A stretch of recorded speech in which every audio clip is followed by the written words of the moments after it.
was unmuted. It is now working. Thank you. Anyway, everyone ready to get started? Okay. Start with a quorum check.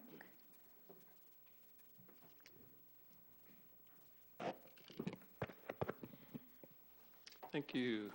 Board Member Hill. Here. Board Member Goldman. Board Member Irwin. Here. Board Member Dahlgren. Here. Board Member Gaffney. Here. Board Member Nava. Here. And Chair Beal. Here. We have 6 here. We have quorum. Excellent. Thank you. So this is, I believe, October 17th, 16th, 2024, the regular meeting of the Morro Bay Public Works Advisory Board. So welcome. We did our quorum. We always begin with a moment of silence. So if you'd like to reflect, we'll just take a moment.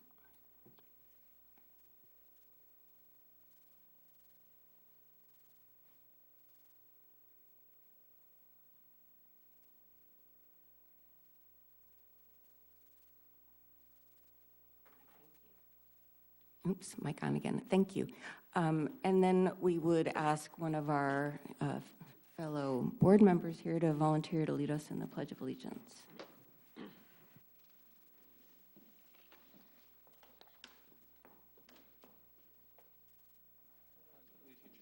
To the flag of the United States of America and to the republic for which it stands, one nation, under God, indivisible, with liberty and justice for all.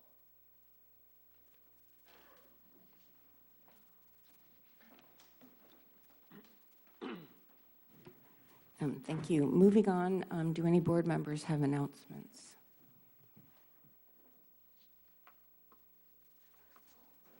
Yes.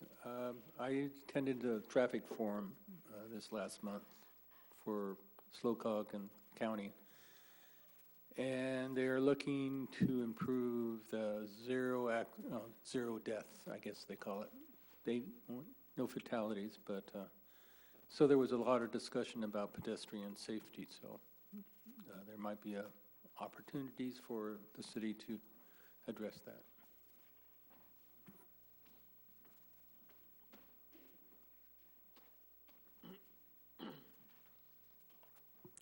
Seeing no other announcements, Director Kwolek, anything?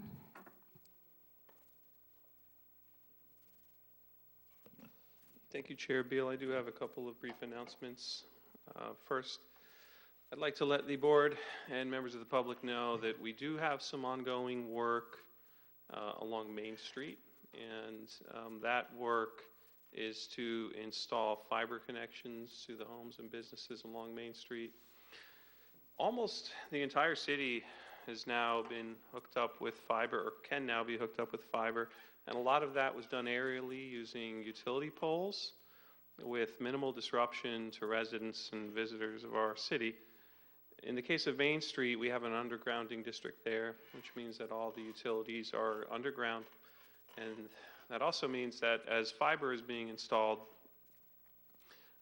by a company named Astound, they have to dig up sidewalks and they have to dig up the road, and there has been some disruption due to that. I want to let the board know and the members of the public know that city staff ensured that the firm was out before the required 72 hours for notice to let all the businesses along Main Street know that we were doing the work, and that there would be no disruption of their business. No businesses were closed, no sidewalks were closed, no roads were closed. And at the end of the day, we'll have fiber connections available to, again, all the various properties along the Main Street corridor. It does not look great right now because they're putting in temporary patches and then leaving it overnight and also leaving it over the weekend. But rest assured, they will be restoring everything to prior or better than prior condition. And then on top of that, city staff ensured through coordination with Astound that the Main Street work would be done prior to our pavement management project. So we wouldn't have to be digging up freshly paved road. So there's dozens and dozens of hours of staff time that have gone into this. We have some awesome staff who are not here tonight who created complex back-end systems to keep this firm on track and in compliance with our rules and standards. So I just wanted to mention that. A lot of this information is also on our website in the Hot Topics section. We put it there, I believe, on Monday of this week. I also want to announce that the pavement management project is currently scheduled to begin on October 28th. And that is a little bit later than we all wanted, but that is what the contractor requested. And we negotiated a date with the contractor, and that's where we landed. So we are really looking forward to the trucks hitting the roads and the paving starting. That is a 90 working day project, and so I believe that puts us out in February sometime. Is that right, Austin? Yeah, around the middle of February. I don't have the date in front of me, where they will have to complete the work. The only factor that may change that is if we get rain, and then that will delay some of the slurry work. And so I'll keep the board and the council and the community updated about that. Other than that, I don't have any other updates. Okay, great, thanks. And was there an intention to discuss something about an ice plant project prior to starting with the calendar? Is that correct? Thank you for the question, Chair Beal. We do have a presentation from the Morro Bay National Estuary Program. We have two representatives here tonight, and it won't be a formal agenda item. It'll be a presentation, so the board can ask questions, but there really shouldn't be any deliberation on it since it wasn't noticed as a Brown Act item. And if we're ready to do that, I can introduce them. Yes, that sounds great, thanks. Thank you. So we have two representatives from the Morro Bay National Estuary Program, Melody Grubbs, who's the executive director, and Carolyn Garrity, who's the restoration project manager. They've been working on an interesting project and to an extent in collaboration with the city to remove ice plant from the sand spit. And there are all sorts of reasons for that I'll let them explain, but I do want to let the board know that this project actually began on the state park side of the sand spit, and they've been working their way up over the past couple of years in the Morro Bay section of the sand spit. In other words, the section of the sand spit that is within the city boundaries of Morro Bay is the last portion of that, though there may be some ongoing maintenance. I'd also like to let the board know that they are using very low concentrations and in a very regulated manner a chemical known as glyphosate. That's probably familiar to a lot of us. It's what's in Roundup. And they, in my view, are using that in a responsible manner under strict guidelines and regulations. But I say that because at some point we will be bringing a discussion about glyphosate and its use in the city to the Public Works Advisory Board, certainly at a later date, not tonight. And that's at the direction of the City Council. That came up at a meeting in May of the City Council, where they asked the PWAB to review the use of glyphosate. And I'll just state that city staff, in terms of weed abatement at parks and open space areas, does not use glyphosate and hasn't for many years, just as a practice. But certainly the chemical is not banned. And again, that's something that we can review at a later meeting. But for tonight, we did want to bring out the Morro Bay National Estuary Program. I'll ask them to come up to the podium, and they can give their presentation. Let me just fire it up here. Oh, same thing. Hi, good evening. Thank you guys for your time tonight. Yeah, we'd like to talk to you a little bit more about our project to remove invasive ice plant along the sand spit in Morro Bay.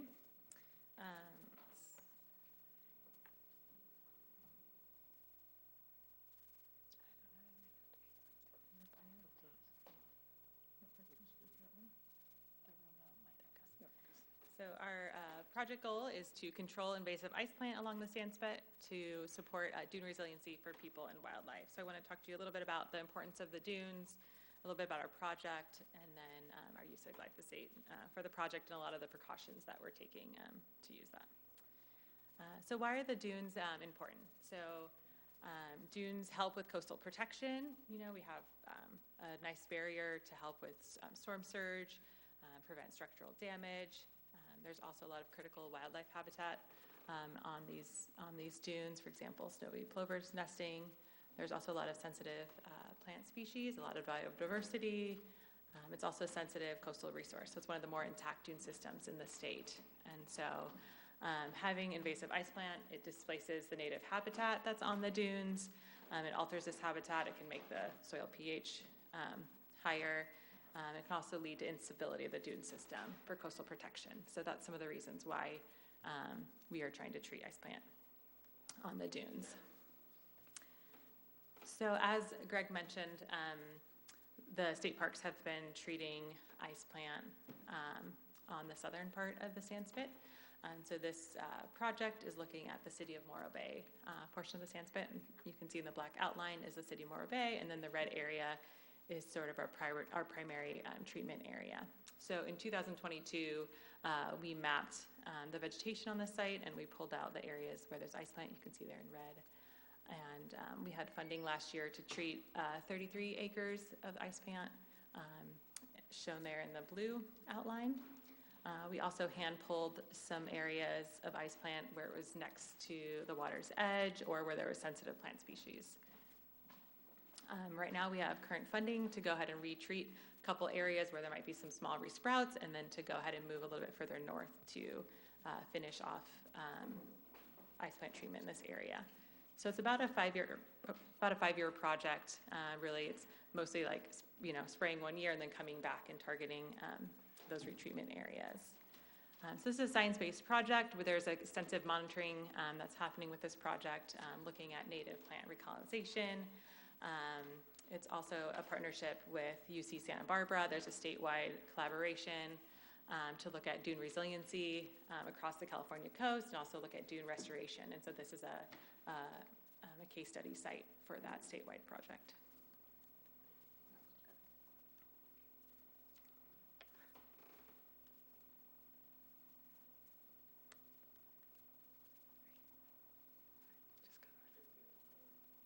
You mind moving to the next slide first? Oh, okay.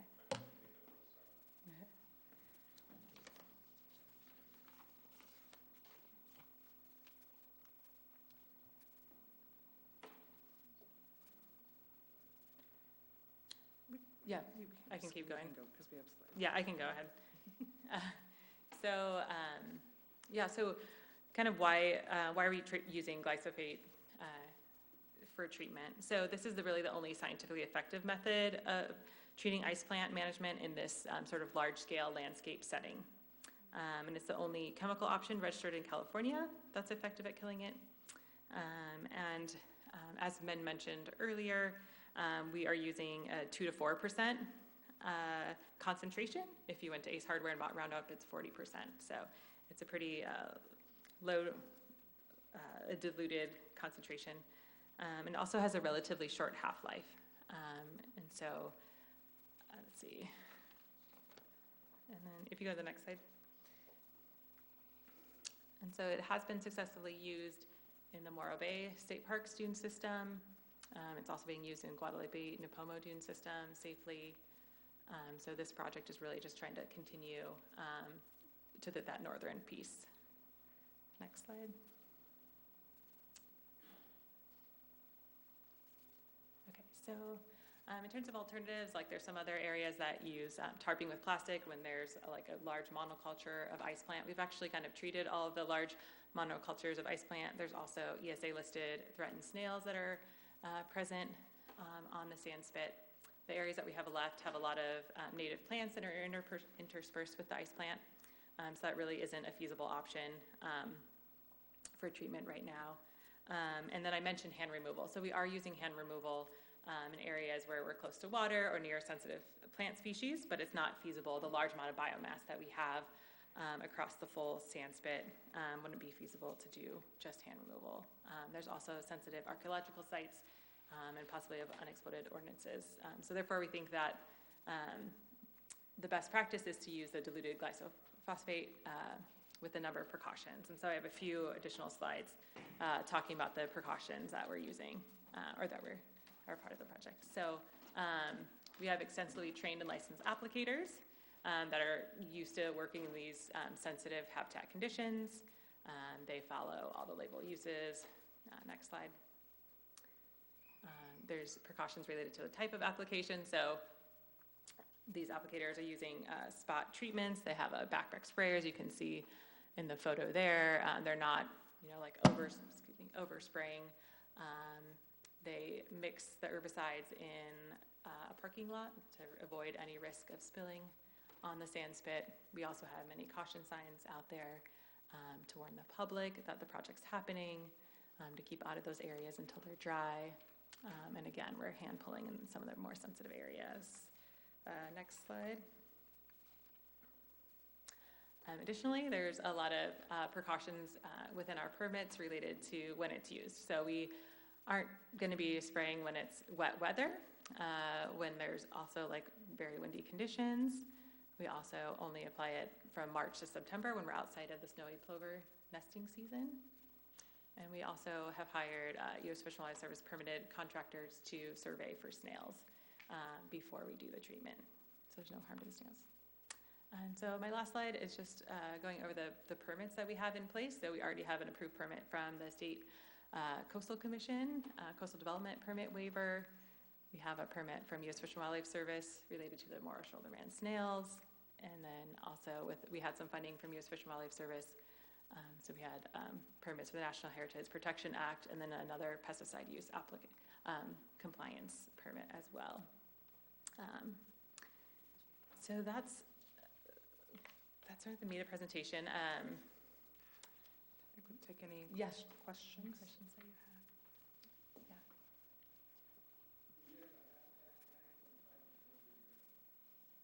So for this specific project, we have an approved project monitoring and implementation strategy that was part of the Coastal Commission permit and also provided to the city before we got this project kickstarted last year, and also to some of the funders like U.S. Fish and Wildlife Service.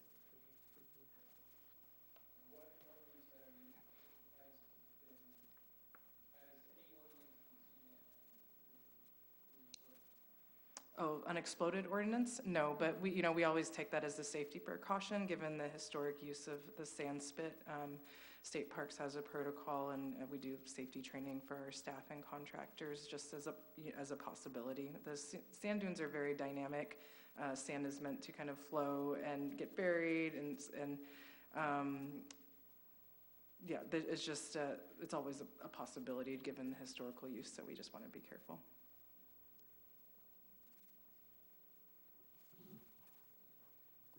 I had a question. So you say you're spot spraying the individual areas. How long are were you waiting before and if you are you removing it after it's spot sprayed? Like what's that in between time between the vegetation? It depends. And so what we want to usually see is ice plant treated and then dying. We come back in and we spot treat typically the first couple of years, any regrowth, particularly in areas that have ice plant monocultures, areas completely taken over by ice plant and minimal native species. We want to see native regrowth native plants coming through, and so we have a pretty robust monitoring program that continues to track the success of this project. And also help inform any kind of adaptive management. For the large areas of ice plant, the best practice in the restoration community and the scientists that we have backing this project are to leave that ice plant in place and let it decay over time. It kind of serves as a little bit of a dune stabilization, while native plants are regenerating, essentially. And that was kind of my next question. With the area treated in 2023, what would you guess is how much is returned from that, initial? area. We had some initial monitoring done in the spring, and it looked like, it was pretty effective. We're actually going out next week to do the monitoring just before we start again, and potentially in November. So I don't quite have the numbers for that, but we're doing the same methods as state parks, and generally it's been very effective. Again, we've mentioned like going in and retreating some sprouts, but. Yeah, we started our treatment last year based essentially on the state park's boundary line, and I was quite impressed. It's pretty remarkable actually standing at the top of a dune and looking at the boundary between the city and state parks, which has had ice plant management for the past 4 years.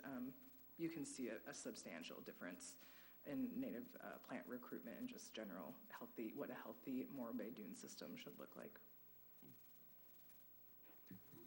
Does state parks assist with the monitoring since they're already out there? Do you get reporting from them?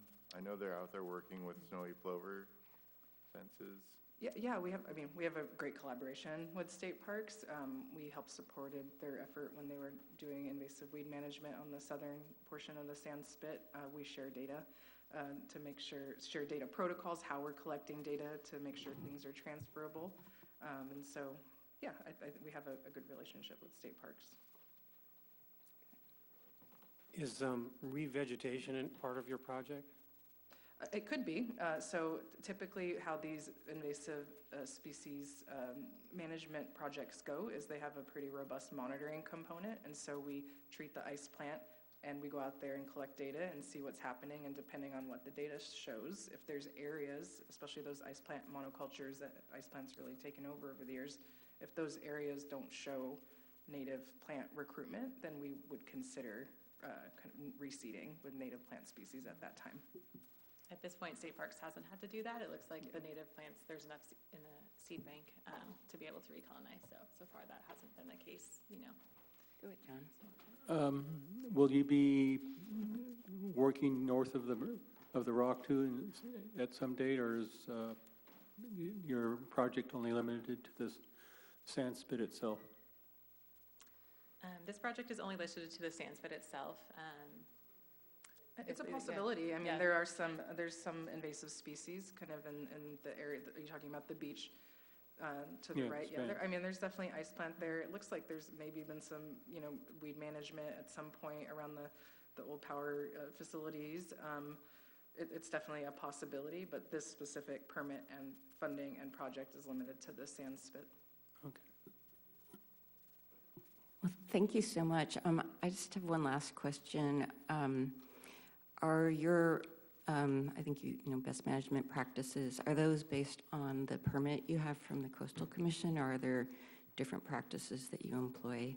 And the reason I ask is that Greg mentioned we might have an upcoming agenda item regarding use of glyphosate locally, so I'd be interested to know if there's like a higher best practices you adhere to, if that's something that you would be able to share, and what the source of that is.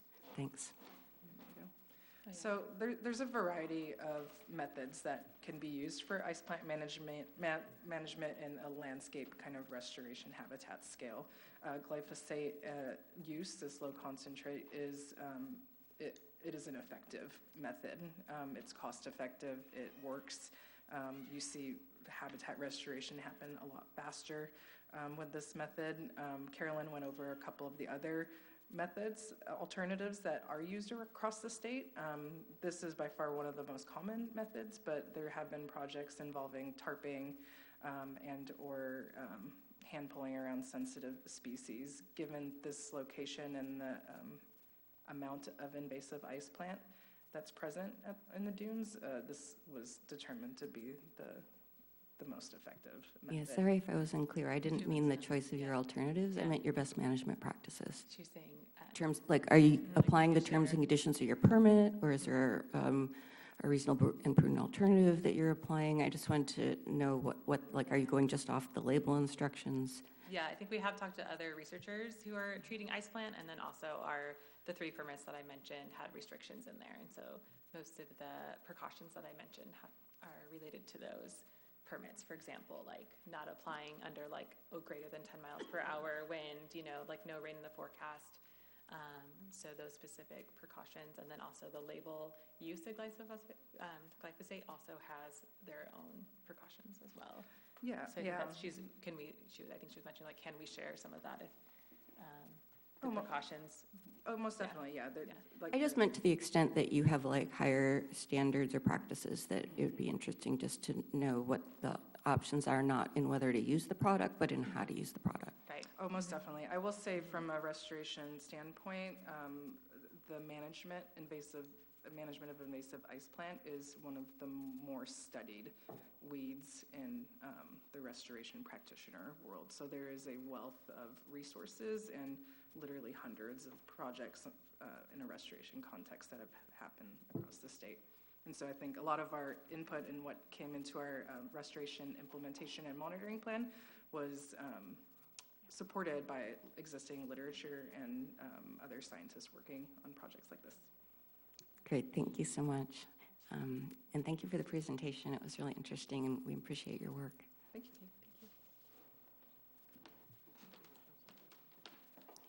So that brings us to our regular calendar, and before we start, we have an opportunity for public comment. So this opportunity would be to comment on matters that are not already listed in the agenda. We'll get to those, and you'll have an opportunity to comment as we get to them. So any comment on anything not in the agenda? And I don't see anyone here present. Do we have anyone online wishing to comment? We have no raised hands online. Okay, thank you. Moving along, we always start, we have agenda item A, and that's our consent calendar.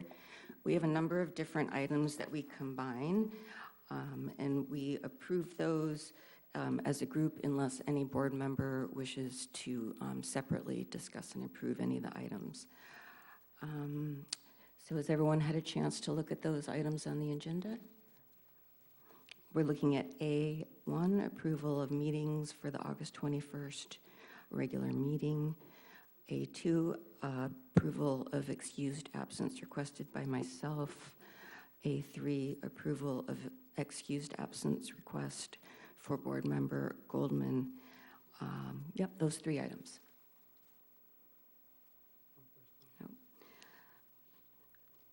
So then, the recommendation is we approve as submitted. And Chair Beal, if I may, we'll ask for public comment. Any public comment on the consent agenda? Apologies.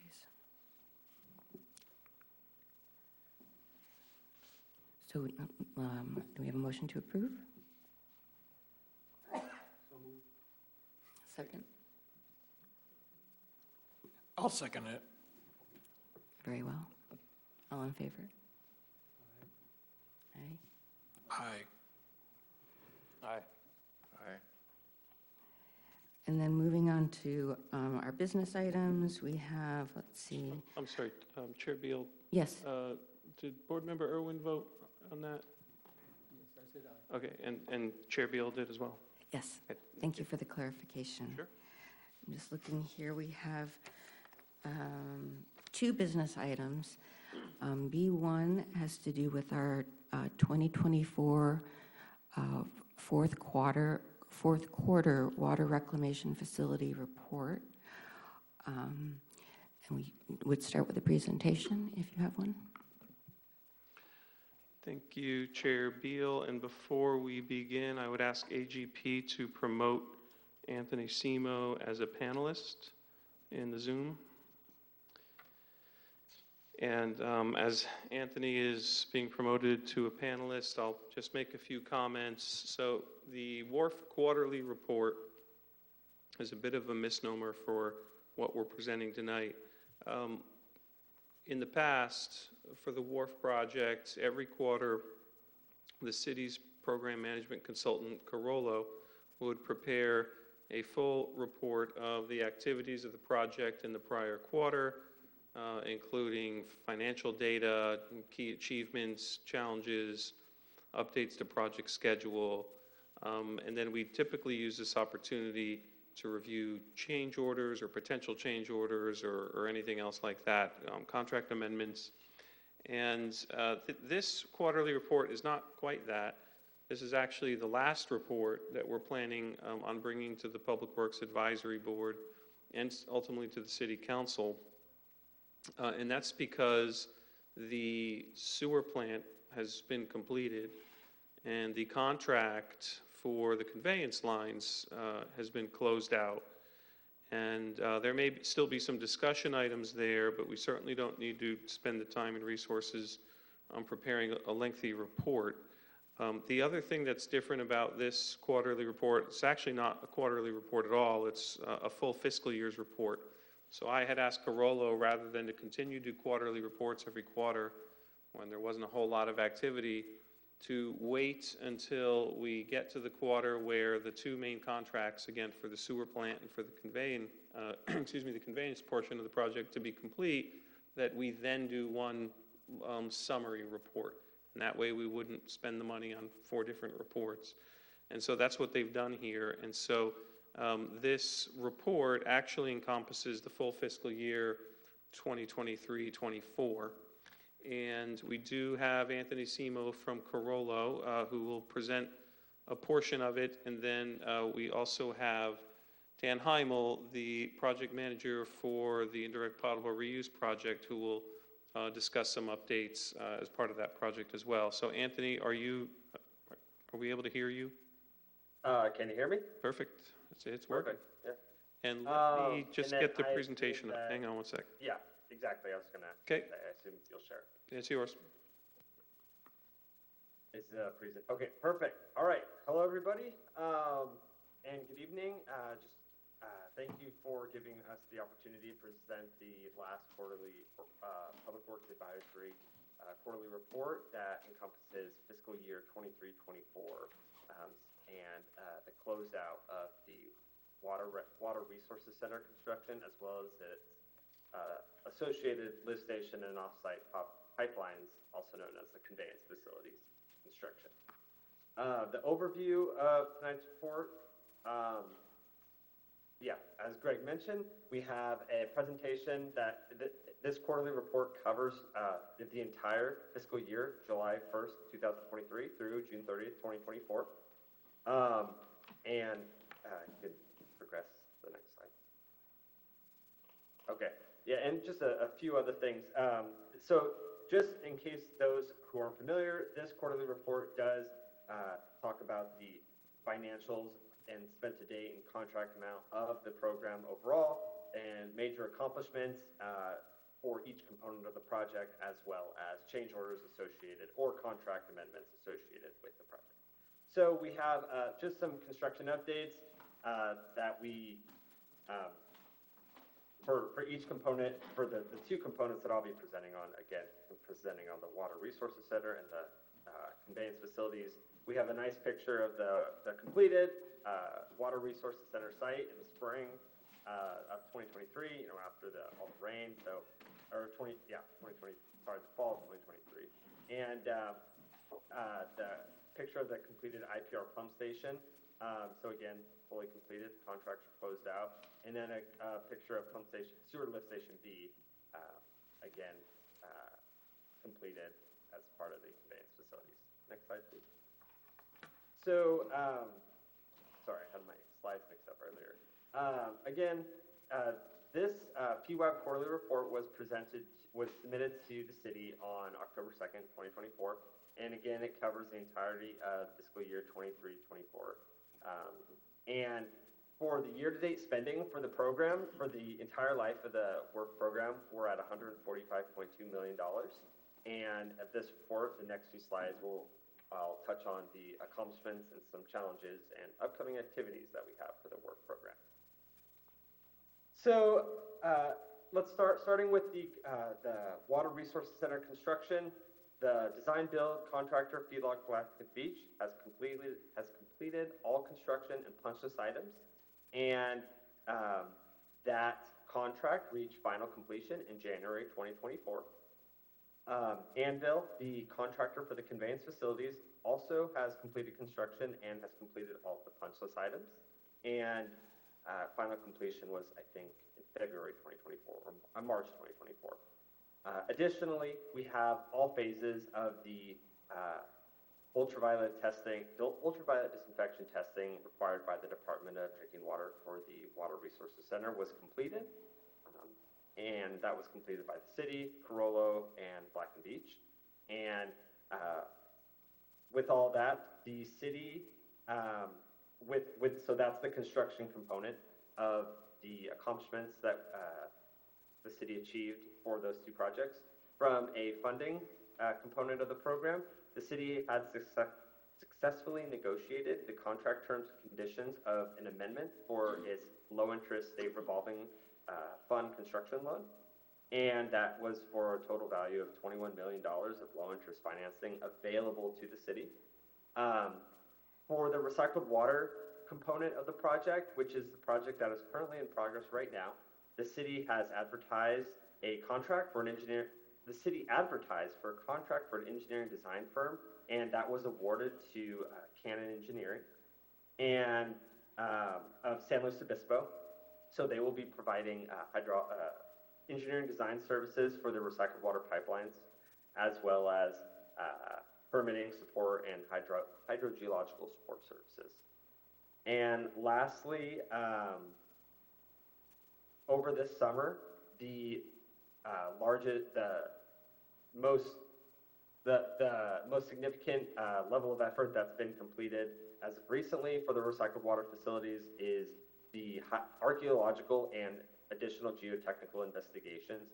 Those were done at the same time to minimize geological or underground impact for cultural resources, as well as just for any type of impact to above ground resources. So those were completed in this summer, and the separate firms working on those are currently evaluating findings or any type of analysis that they need to complete that will then support the design performed by Cannon. So next slide. So the schedule, you can see the red box shows what this report encompasses, and we are, again, not much occurred in construction, physical construction during fiscal year 23-24. Primarily, it was mostly administrative coordination between the contractors and the city and Carollo. And when Dan talks about the recycled water, he can talk more about the schedule, but you can see there's still a lot more to do for the recycled water in the future, and there was some work done this year, as just mentioned. Next slide. So the program expenditures to date are briefly summarized here. You can see that we have the total expenditures and up to $145.2 million, and with the fiscal year budget, that the approved $159.84 million. So as you can see right now, everything is still coming along, and there's still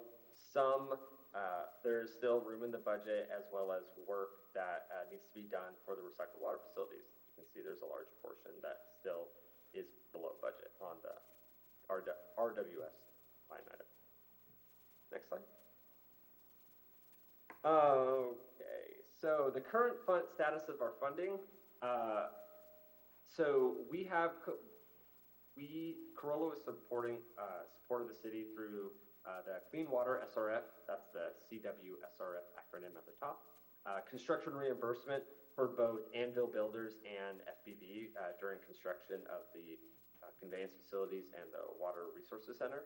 So we submitted 14 reimbursement requests, and all 14 of those have been received, and the city has received reimbursement up to 100% of the total value of that funding. So the SRF construction loan has been billed to 100% for both the conveyance facilities and the Water Resources Center. However, the SRF construction loan recently being amended has made additional $21 million of low-interest financing available through SRF. However, the city still does have other funding mechanisms, as you can see on the last bullet. There's still funding available from the WIFIA loan. So, next slide. And so, as I mentioned, there were construction closeout details for both the Water Resources Center and the conveyance facilities. The Water Resources Center had a final contract value of $79 million to FBB, and that was negotiated as the final closeout amount between Carollo, the city, and FBB. And through that, again, as I mentioned, FBB, Carollo, and the city completed the phase 1 through 4 of the UV challenge test, which was a significant achievement, and that was done on time and very quickly. And the $79 million contract value was approved through amendment number 10, and that was approved by City Council on April 9th, 2024. As for the conveyance facilities, the final contract value came out to $37.2 million. And again, all the punch list items and scope items were completed by Anvil Builders, and that amendment, that was completed through amendment number 9, also approved by City Council on April 9th, 2024. And lastly, as Greg mentioned, there are still some items that are under discussion regarding the testing of the effluent discharge line, which the city staff and the design engineer are currently coordinating. And with that, I will hand it over to Dan.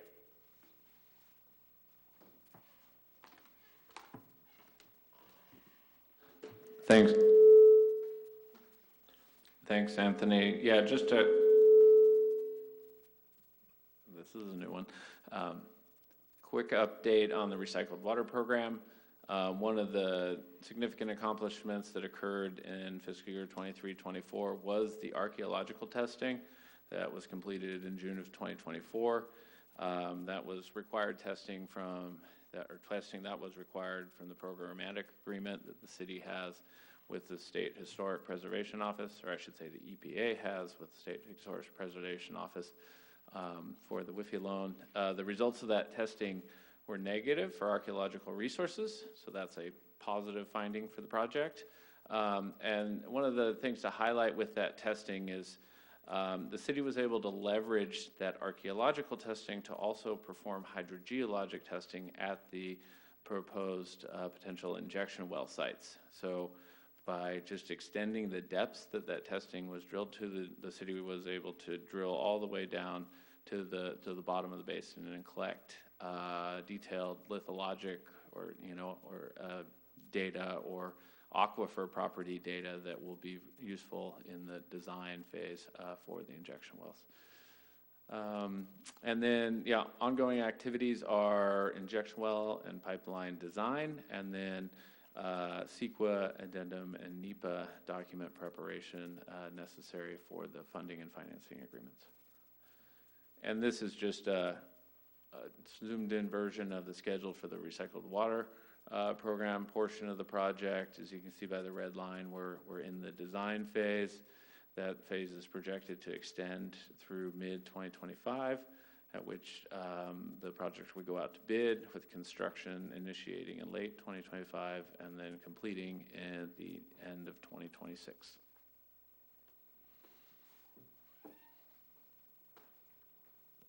Thank you, Anthony and Dan. That concludes our presentation. There's no decision tonight. This is a receive and file, but we're happy to take any questions. Thank you. Yes, let's, any board member questions? Yes, Director Kwok, I have a question about we were trying to meet minimum standards for the 2 wells that we were going to do for injection wells. Is that correct? Thank you for the question, Board Member Hill. As I understand it, I believe you're referring to that one of our funding agencies, namely the state, has asked that we produce 412.5 acre-feet per year of recycled water after 5 years of completing the project. And our goal is to do that through 3 wells. In other words, the 1 well that we already have and then 2 additional wells. And part of the analysis that's been done is going to help us determine whether or not that goal is achievable. So at this point, that determination has not been made? I don't believe a final determination on that has been made unless Mr. Heimel has other information. Yeah, so that is part of the design process that's going on, and it's being informed by that hydrogeologic testing that I described. We are, by doing that additional testing, we've gotten new information on what we think are the hydrogeologic properties of the injection well sites, and so the hydrogeology team is looking to translate those into anticipated injection capacities, and then those will be provided to the engineering team to be analyzed in combination with the recycled water production capacity and the conveyance capacity to develop the plan for the amount of infrastructure that will be required to meet the 412.5 acre feet year requirement of the SRF loan. We have any inkling about how this would affect the budget if we were required to drill additional wells besides the 3? Yeah, I mean, obviously, drilling an additional well is going to increase cost. You know, it would be an incremental increase in cost, and, you know, the goal would be to leverage mobilizations and other cost savings of doing it all, constructing all those facilities at once. But yeah, an additional well would increase the cost of the program. Right now, we have a total budget of about $9 million to do this work, somewhere in that neighborhood, correct? So if we can't meet those standards, that's likely to go up, correct? Yeah, so that budget was developed a number of years ago. So that, yes, that eventually, if we have to add another well, that budget would have to go up from what it would be if it's only 3 wells. And so one of the things that, you know, we'll be getting as part of the design phase is those engineers' estimates of costs. So that'll help inform the team and the city of what we think the implementation of the recycled water program is going to cost. The other component of this that's I think is worth mentioning is the city also has $10.5 million in grant funding that it's been awarded to pay for the recycled water component of the project. And so there's, you know, the potential that the recycled water program costs could go up beyond the $9.4 million, but the costs that would have to be paid by the city might not go up beyond the $9.4 million that's currently in the approved budget.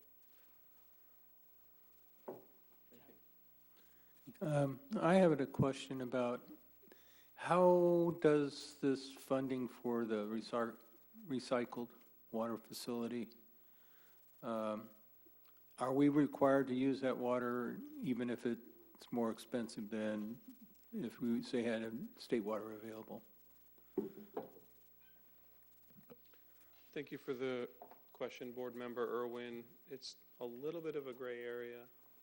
We don't think, I could just say from a city staff perspective, it wouldn't make sense for us to produce the water just for fun at a cost to the city. And so our whole goal with this project was to create a water insurance policy that if we're in an extended drought, we begin the practice early on, if possible, of injecting advanced purified water into our ground, and that way it's available for our use. It may be possible that we have to do some sort of demonstration for a year or two to show that the water can be produced. It may be possible that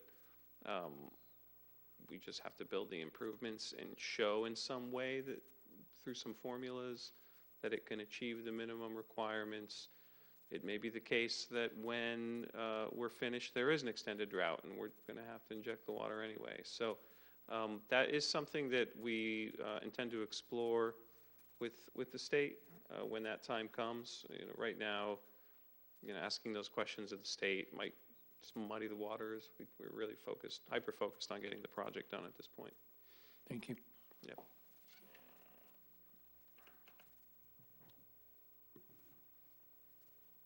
It sounds like we have a lot of gray area, and this project has a very short fuse in a way, because basically you're going to go into construction next year.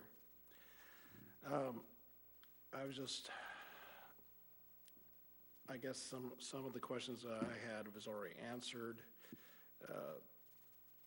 Again, the whole key to this project is the injection wells, the amount of injection that you're able to achieve. And, you know, you're still dealing with Mother Nature and porosity and permeability of the formation.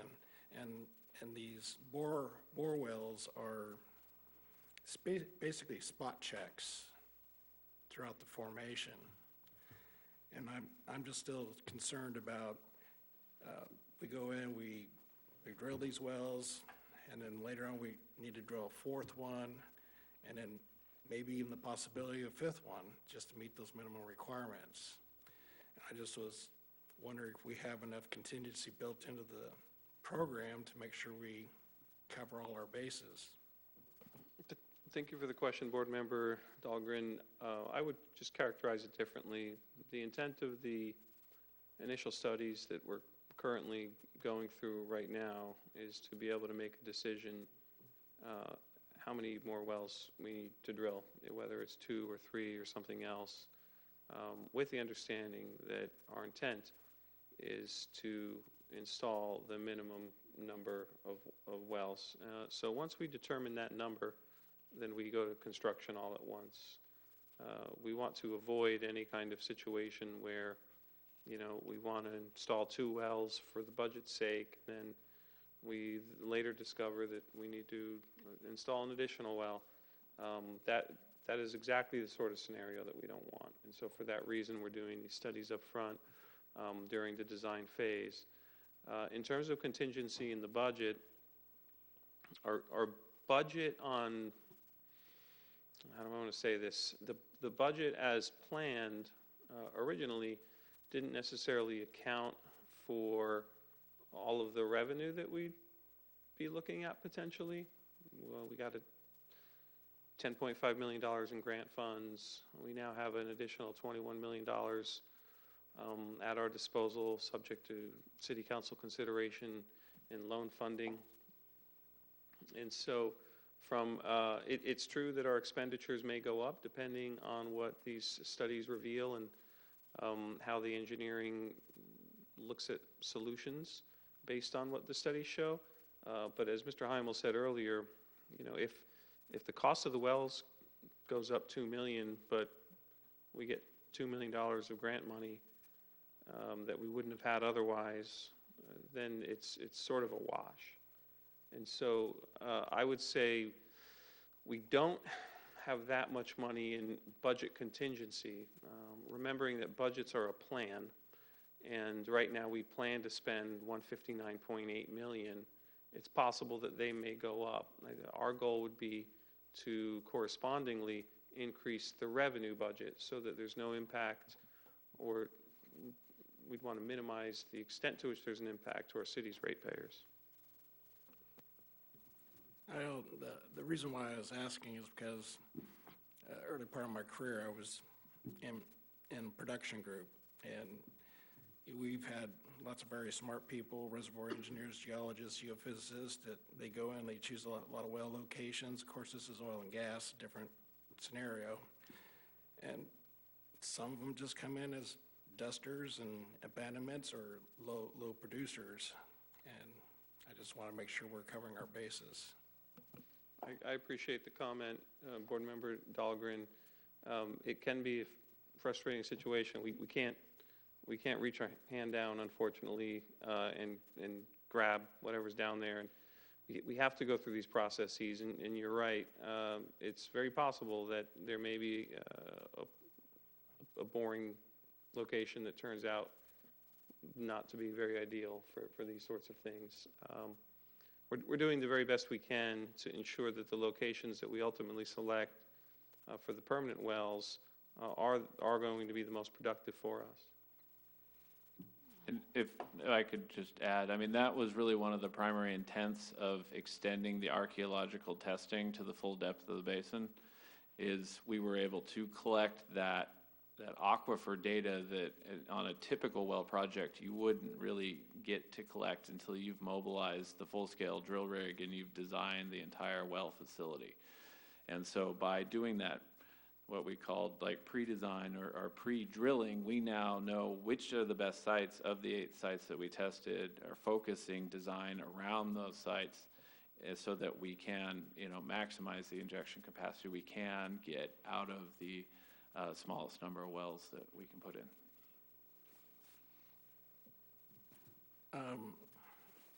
Since we're already in the design phase, are you going to be able to generate some PFDs with flow rates, type of equipment for your surface facilities, pipeline sizes, and that kind of stuff that you can present to us? Yeah, so I mean, as we progress in the design phase, all those deliverables will be produced and can be available. I mean, that's right now the initial phase is a conceptual design report, and then the design team will advance into 60, 90% designs. But yeah, all those materials are being produced and can be made available. I had a question, which, can we've got 3 wells currently planned, so you're going to install and develop all 3 wells. Is that the current plan? The current plan is to get the findings from the hydrogeo team and then combine that with the other constraints that the program is operating within and develop the sort of design for the initial phase of the project. And I would say that's when we'll have the plan. And so the 3 wells was an initial assessment based off the capacity that the first well was able to achieve. And so now we need to compare the new well locations and the lithological data that we've collected from that against that, and then develop estimates of will these additional wells be able to achieve higher or at lower injection rates. So so we install the wells there, and we go through do we develop one well at a time, or are you going to try to do all the wells at once? I think the strategy would be to combine the construction as much as possible to reduce the mobilization costs, and so leverage the costs, or leverage the fact that there's a drill rig is mobilized to the site. The other thing I would add that the advantage that pre-drilling, for lack of a better term, that was done for the archaeological testing will allow the hydrogeo team to prepare almost a final design before the drill rig even gets on site. And so under typical well drilling operations, the drill rig comes out, and generally they drill a test hole. And during the drilling of the test hole, that's a small diameter hole, they're collecting the aquifer materials, they provide that to the geologist. And so then the drill rig has to sit there while the hydrogeologist analyzes that data, develops the design for the well, orders the material, and then that material gets delivered, and then at which point then they drill the larger diameter hole and can install the well. With the data that we have in hand, we should be able to just have the drill rig come out, have the design ready, drill down, a little bit of confirmation data just to make sure that it's got similar properties to the sonic core, but then initiate construction of the full-scale well much, much quicker than under a sort of traditional well design process. And so we're optimistic that that will translate into savings for the city because there won't be equipment that's sitting there on standby waiting for the well design to be developed. Could you give a brief description of what the well development process is going to be? Basically, you're going to pump water until it flows clear, right? Yeah, I think that's a pretty good general description. The experience from injection well number 1 was that they did have a couple of chemical or chlorine treatments that they utilized. So they pumped the well, they tried to remove as much of the drilling fluid as they could. They felt like there was still some residual, so they added some chlorine to the well. They let it sit, let that that chemical kind of break down the drilling fluid that may still be in the well, and then they pumped it again to remove more of that drilling fluid. And I want to say they did that a couple of times. So generally, yes, you're trying to pump it to get the drilling fluids out, but there are other strategies you can utilize to further develop the well and improve capacity. So you're saying that the current plan is that if you put in 3 wells, you'll develop three wells at the same time, or do you will the crew kind of have a sequence where they do individual wells? Yeah, I don't think we've gotten to that level of detail on the construction phasing, and, you know, that may be something that we'll want to leave up to the drilling contractor, you know, they can maybe provide input on what's more cost-effective for them. But, yeah, ultimately, they'll be drilled and then they'll be developed. I guess the point I was curious about is we put in, you know, we drill the 3 wells, but all of a sudden we can tell that second well is going to completely fill the requirements we have under the WIFIA loan. And so the 3rd well, you know, we've got the physical thing there. We could finish developing it. Is there a scenario where maybe you just stop at the 2nd well? Potentially. I think one of the things that's been envisioned is that there'd be separate construction contracts for the drilling and then for the pipeline installation and well equipping. And so, I guess I could see a scenario where you go out, you drill the wells, the driller does the development, we get estimates of injection capacity, and so then I don't know that contract would be modified necessarily, but you could, I guess, defer the equipping, you know, installation of all the above-ground piping and appurtenances and other components of, say, the 3rd well if it was determined not to be needed. So you would still have a completed well in terms of a hole in the ground that's, you know, that's capped and protected, but you wouldn't potentially have to invest the cost in the above-ground infrastructure. And then the other question is, would the EPA or whoever's doing the WIFIA loan ignore the fact that, you know, they got this hole in the ground, but we don't quite need it right now? Are they going to make it complete or not? The scope requirements for the funding and financing agreements are, well, they're not, you know, necessarily that detailed in their description, and they vary, you know. So when we brought the initial plan back in fall of 2023, we outlined that, you know, the WIFIA loan just calls for the construction of multiple wells, and so we've clarified that means a minimum of 2 wells. So, you know, we would likely need to construct and equip 2 wells to meet that requirement. The SRF loan compliance structure is really based on a volumetric amount of water, the 412.5. So I think from an SRF perspective, they don't care how many wells you use as long as you get your target. So I wouldn't envision that would be an issue, that if you drilled a well but didn't fully equip it, that, you know, we would still be able to meet the requirements of the current funding and financing agreement. And the funding would pay for basically the spare well? I would think so. I mean, I think there's a strong argument that provides future reliability, potential redundancy, allows for expansion of the project in the future. So, yeah, I would think that, you know, a lot of the investigation that we did on the funding and financing agreement was what are the minimum requirements. You know, some of the project descriptions describe, you know, up to 4 wells or up to 8 wells. So I don't think the funding agencies would have any concerns about constructing more than 2.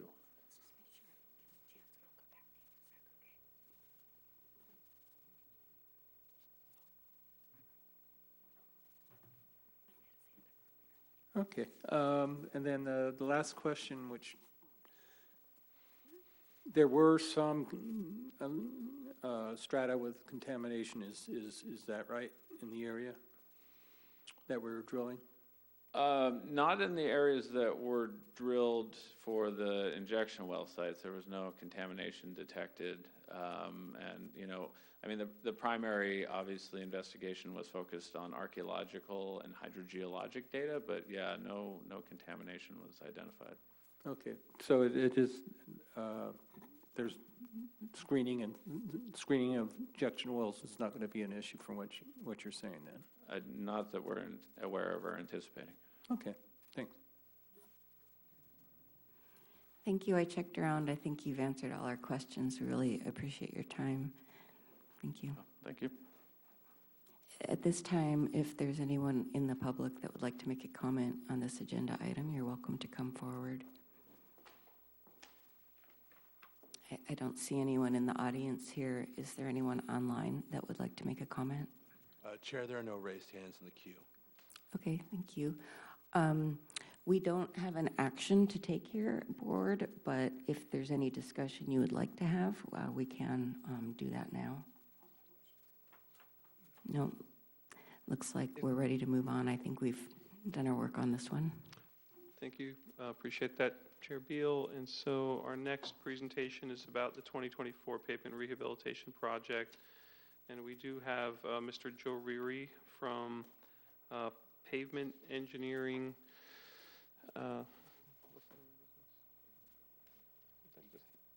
PEI. What does the I stand for? Would you look at that? Pavement Engineering Incorporated. Anyway, so this presentation was given to the City Council at their second meeting in August, and we had hoped to bring this presentation to the Public Works Advisory Board during the construction phase of the project. The purpose of the presentation to the City Council was to award the contract to Souza Construction, and we did that. And we wanted to kind of get that in quickly. That's why we didn't bring it to the PWAB first, because we wanted to get paving before the rainy season starts. Ultimately, it doesn't look like we'll be able to do that. But we do want to review the list of roads that will be paved with this project, and we do want to let Joe talk about the strategies that went into choosing the roads that we did for the project. So let me pull up the presentation, and I'm going to take a little bit of it. Oh, thank you, Janine. So I'll go over a few aspects of the project. One is our recent work. Second is budget and funding. We've got some project details for you. And then the PEI presentation. So the last paving project we did, major paving project that we did, was the 21-22 project, which was actually completed in August of 2023. We ran into a similar situation 2 years ago where we didn't beat out the rainy season. It started raining, and so certain aspects of the project were delayed until August 2023, specifically a segment of South Bay Boulevard that had been in the flood. And so we had to wait for that to drain and dry out. That was a $1.4 million project that included dig-out work on Main Street, Harbor, Beach, Pacific, South Bay, Coral, and San Jacinto. Preston Lane and Quintana Road and the bike path and Harbor Street were in part repaved in 2023 separately.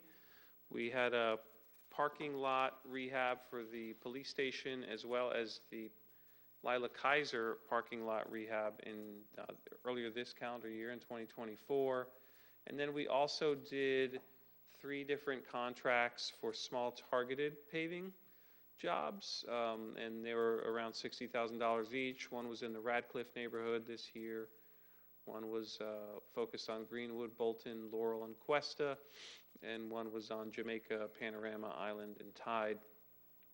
And in addition to all this work, we do have a maintenance division that weekly goes out and does routine pothole repair. They'll do some dig outs and skin patch work as requested in our service request system that can be found on our website or if you download the app. So wanted to just lay the framework that paving is not just limited to these larger projects. But with this project that we're about to begin in a couple of weeks, it's actually 3 fiscal years of capital budgets. So we have the 2022-23 fiscal year budget, the 23-24 fiscal year budget, and actually we had originally planned on just combining those two and doing this work in the summer, and we decided, why don't we wait a couple more months and get one more fiscal year project in? We'll have a larger project, and there's some benefits to that, as you could see below. The higher our paving budget is, the better pricing that we get. And then we save costs on mobilization. And so it's really a cost-saving measure. The other idea here is it's more efficient for staff, rather than us doing, 3 RFPs for plan specs and estimates, 3 bids, and all the work that goes into all that, 3 council staff reports, 3 awards, 3 projects to manage. We just do one bigger one. And so it's just more efficient for us. I mentioned it was awarded to Souza Construction. They're based out of San Luis Obispo. We have around $5 million in the project budget, and the awarded contract is for almost $4.4 million. And I'll just go out there and say that that's the largest paving project the city's ever had. So, where did the money come from for this project? Some of the money's from Measure Q&E. Those are our tax measures. We have some leftover money from ARPA. That was some of the economic stimulus money that came out of the pandemic that we still have. SB1 is some grant money through the state. It's not a ton, but it helps. And we also had some reserve money that the council allowed for an additional $1 million this past budget cycle to be spent on paving. So how were the roads chosen? Which roads are we going to pave? Well, we use a strategy called critical point management, and that is what Mr. Joe Reary is going to discuss. So I will give the next portion of the presentation over to Joe. Thank you, Greg. Do we have the little clicker thing? It's not working well. I can just do it from here. Oh, perfect. That sounds good. It's wonderful to be with you tonight.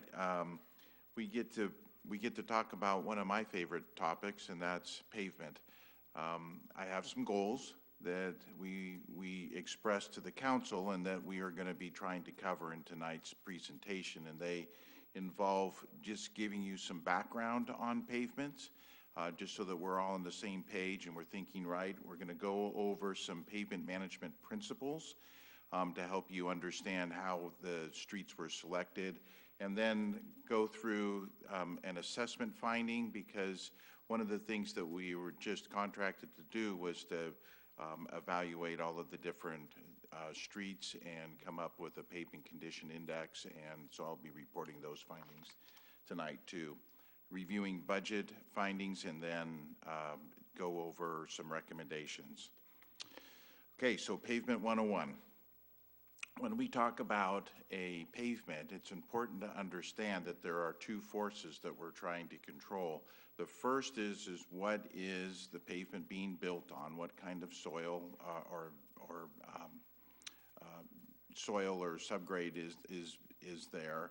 And then the second is we try and account for what kind of loading is going to be carried on the pavement. And depending on the loading and the subgrade, will affect the thickness of a pavement section. The heavier the loading and the poorer the soil it's being built on, the thicker that section needs to be in order to bridge and provide a strong supportive road. When pavement deteriorates, it does not deteriorate linearly. It deteriorates along an S-shaped pattern that you're looking at here. It looks good for a while, and then it drops off quickly, and then it just is bad if we don't do anything with it. And so that's important to understand when we talk about pavement, and we've seen that before. And we'll drive down a road, and then one day we drive down the road and go, I don't remember it looking like this. What happened? And that's because we've turned that corner and started to come down the steeper part of the curve. When we talk about asphalt concrete pavement, it's important to understand that it deteriorates 2 different ways. One is by the environmental effects of the sun and water and the oxidizing, and the second is by the fatigue loading from heavy vehicles driving over the pavement section. So let's go through each one of those. The first is the environmental impacts.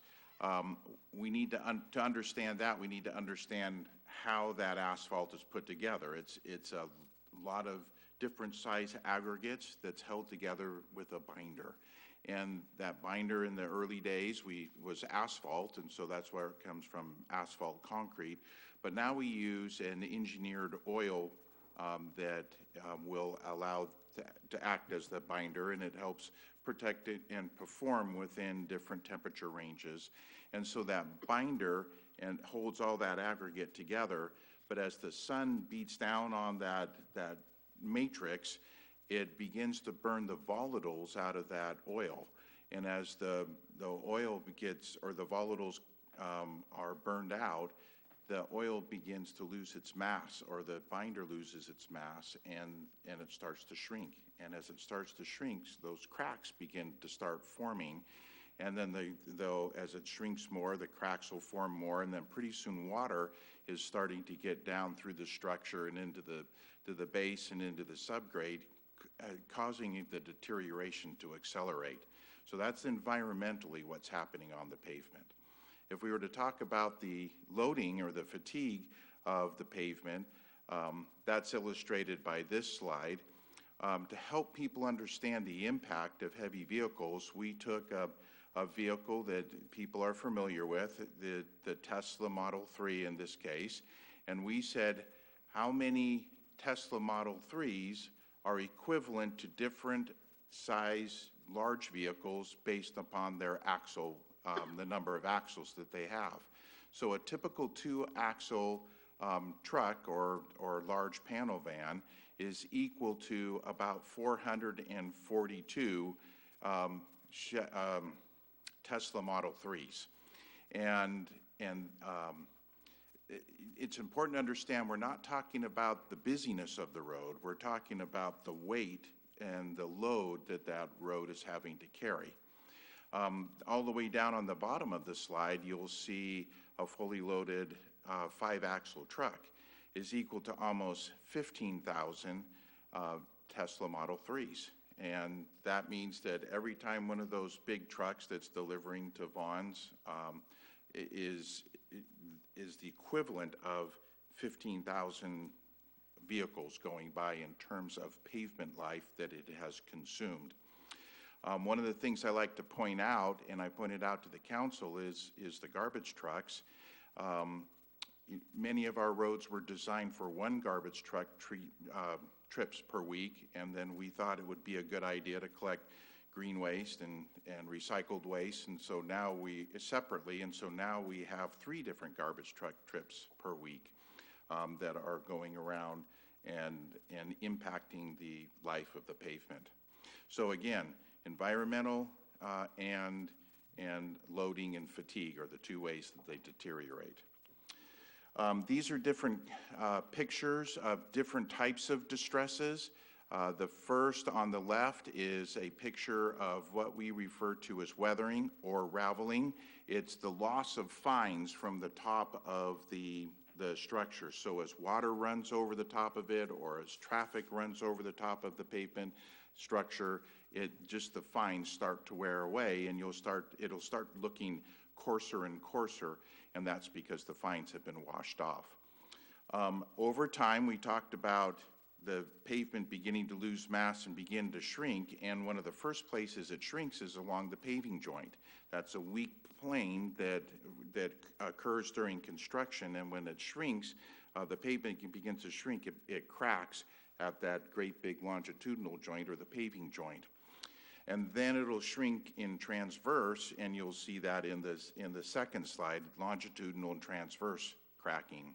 In the third picture, that's referred to as block shrinkage cracking, where again it's just shrinking. And if you look at a road, you'll see that the road will be breaking up in about 20 by 20 squares, and then over time it'll break down into by 10 by 10. See, unlike Portland cement concrete or our sidewalks, we can't put in control joints in the paving to control the cracking. It just is going to shrink, and these are the patterns that you'll see.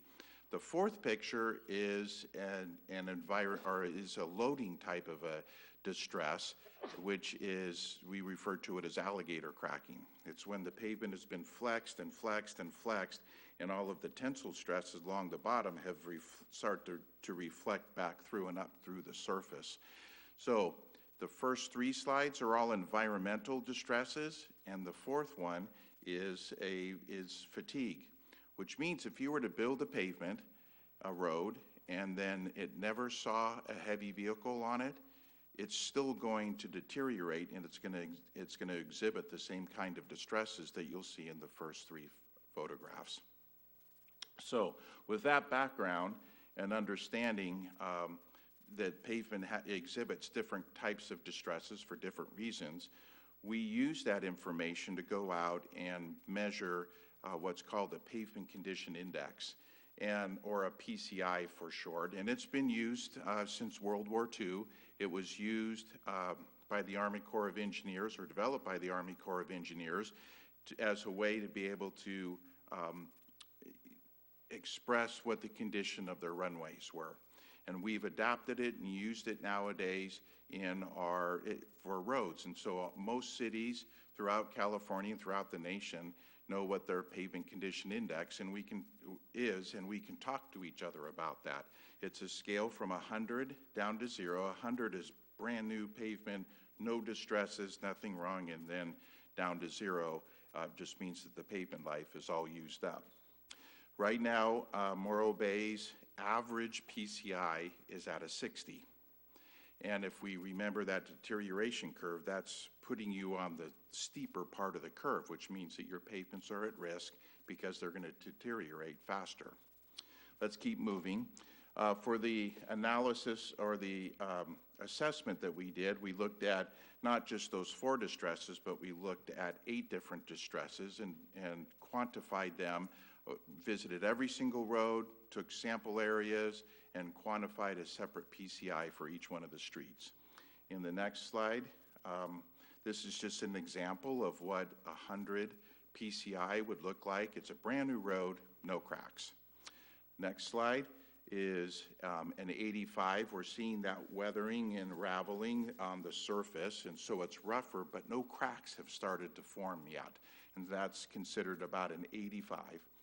Now we're starting to see that longitudinal crack begin to form at the paving joint, and so now the rating of a road like this would be at about the 70 range. And then here's one that's 60, that's a PCI of 60, and you can start to see the block begin to form in the picture. And if we go to the next slide, you're going to see places where the block is beginning to break off, and you're going to see alligator cracking begin to form at those corners. This is a picture of what a 38 would look like. It's got all kinds of different distresses. The most obvious one is the alligator cracking. And then this one, I think, tells a really interesting story because you look at one side of the road versus the other side of the road. One side of the road shows or exhibits lots of different alligator cracking, potholes where that alligator cracking has now disbonded and has popped out of the pavement structure. And so you would ask yourself, well, what's happening on the one side of the road versus the other side of the road in terms of what vehicles are driving on it? Obviously, it's some heavy vehicles. It could be, a truck route. It might be buses. Who knows what it is that's traveling along that one lane but not going on the other. And then this one just reminds us why we have roads in the first place. So let's go over some pavement management principles. And our next slide, it's just quite simply trying to apply the right treatment to the right pavement at the right pavement at the right time using the right materials. And this is a graphical illustration of what that means. And so here's our deterioration curve, and you can see that along different parts of the deterioration curve are different types of treatments that you would perform to a pavement. Up at the very top is crack sealing. So it's It's when those cracks are just beginning to form, we can put a sealant in those and prevent the water from penetrating down through the pavement. All the way down at the bottom is reconstruction. So when the pavement is in really bad condition, you are forced to have to do some kind of serious, heavy rehabilitation or reconstruction on the road in order to restore it to a more usable and safe condition. So to illustrate, just a second, Greg, to illustrate the importance of doing the right treatment at the right time, you wouldn't take a pavement that only needs a crack seal and reconstruct it because that would be a waste of money and wouldn't be applying the right treatment. Conversely, you don't take a pavement that needs reconstruction and just go out and put a lot of crack sealer on it. Again, you've got to use the right treatment in the right way. Otherwise, you're just wasting your money and spinning your wheels. Okay, so over the years that I've been doing this, in our next slide, there's 3 different pavement management strategies that can be employed. The first is a best first or a top-down type of a selection for your pavements when you've got to prioritize them. If you have a limited budget, Morro Bay does. Every city in California has a limited budget. They don't have enough to do everything that they need to do. So what do? How do you pick your streets? And so you can either employ a best first type of a condition, which means that you're going to take your limited amount of money and you're going to identify which streets are your best streets, and you're going to try and keep them in good condition. Protect the asset that you've already, or the investment you've already made in those streets, and you want to hold them together. And you ignore the other ones. The second strategy is a worse first type of an approach, where you wait until the pavement is all the way down at the very bottom, and then you select your worst streets in town. And then you use that as a selection or a prioritization type of an approach. Neither of those 2 approaches are sustainable over time.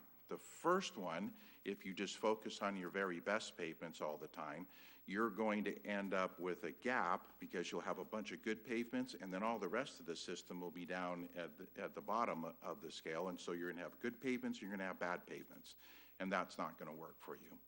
The second one, if you pick a worse first type of a strategy, what you're committing yourself to do is to spend your limited funding on the fewest amount of streets that you can find. Because worse first, it means that you're doing those more aggressive, heavier, costlier treatments, and therefore you're not going to cover as much ground with your paving dollars. So the way that we like to propose that pavement is selected, and the way that Morro Bay is approaching it, is to use what's called a critical point management style. And that's best illustrated graphically, or using this picture, where we have the deterioration curve, and we recognize that if there's a treatment that needs to be applied, there's different ranges where that treatment is going to be most effective. And so you're trying to capture the pavements, which is illustrated with that red circle. You're trying to capture those pavements in that area right before they drop into needing the next type of a treatment, or a more costlier treatment. And so what you end up doing is you end up picking pavements at different parts all the way along that deterioration curve. And that gives you the best chance of trying to be able to hold your system together.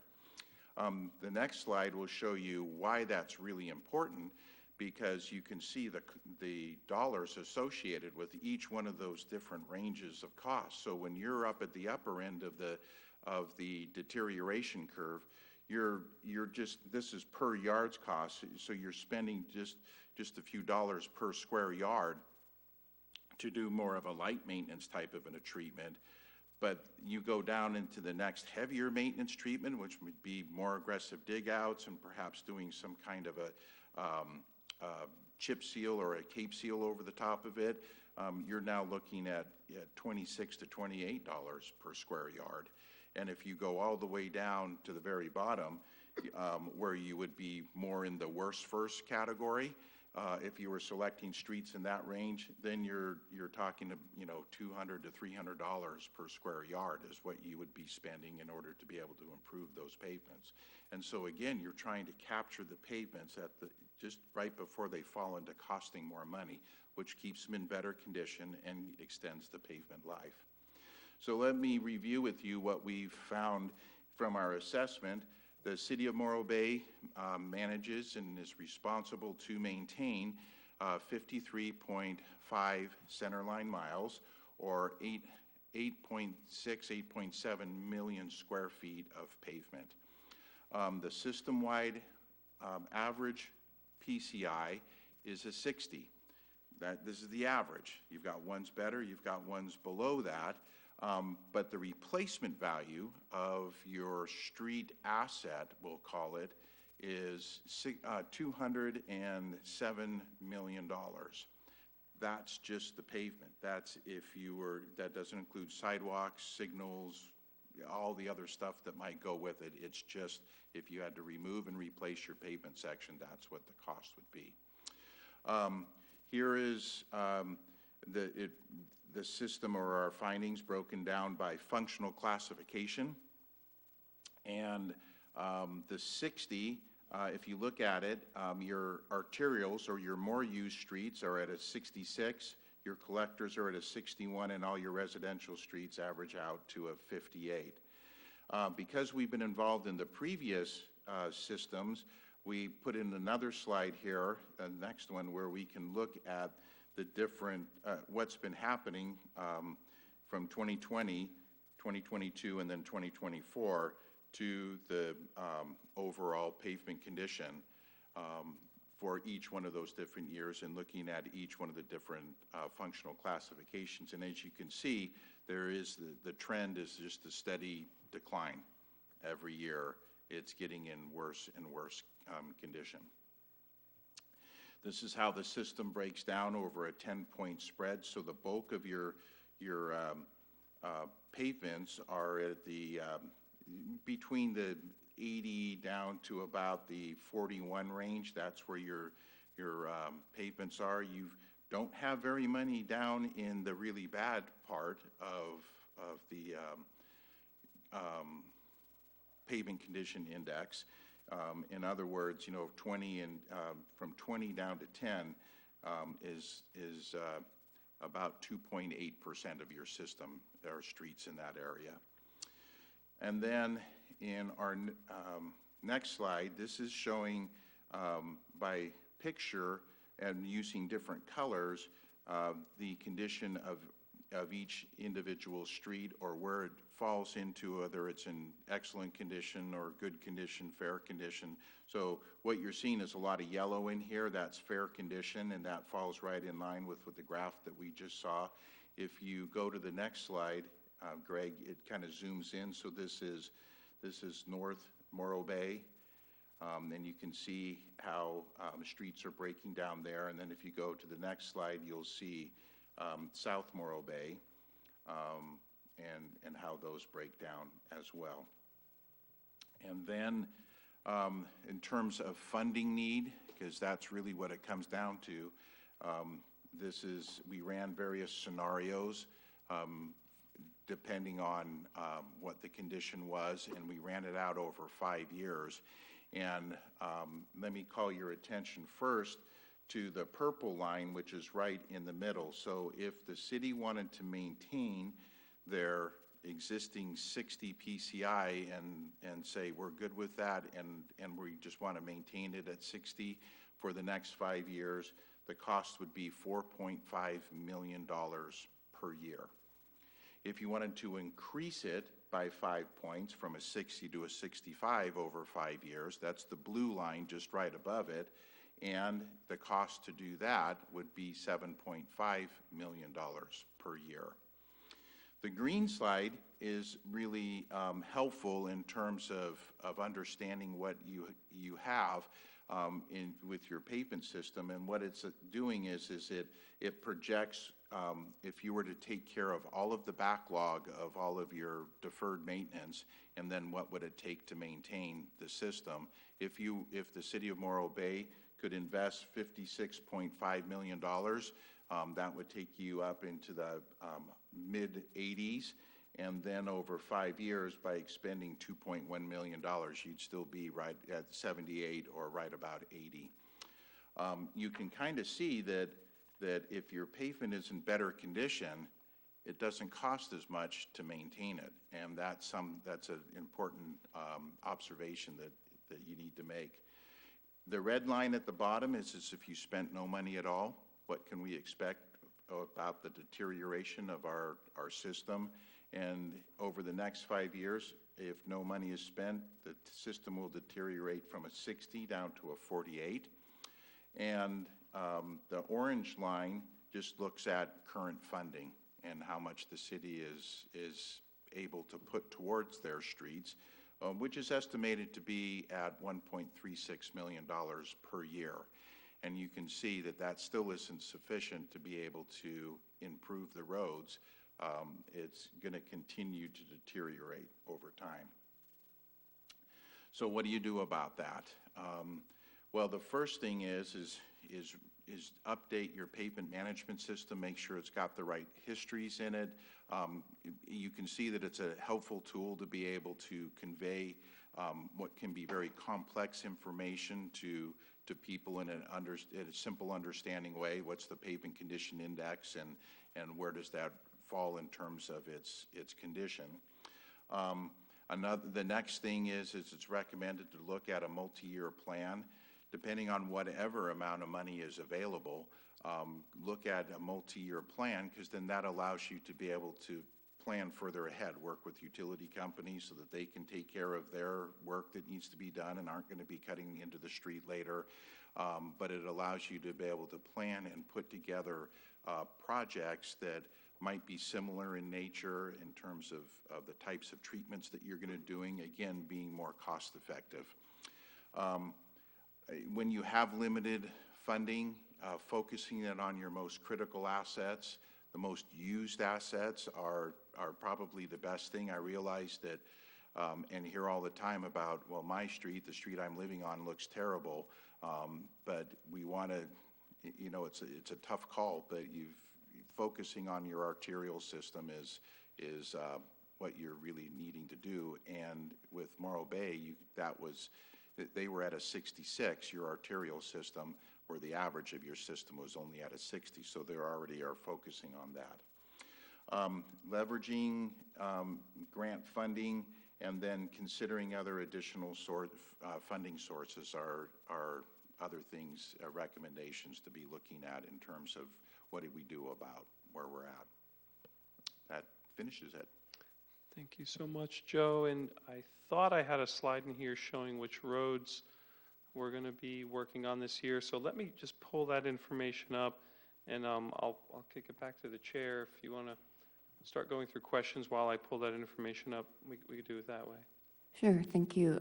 Let's start down at the opposite end for this one. Do you have anything, Robert?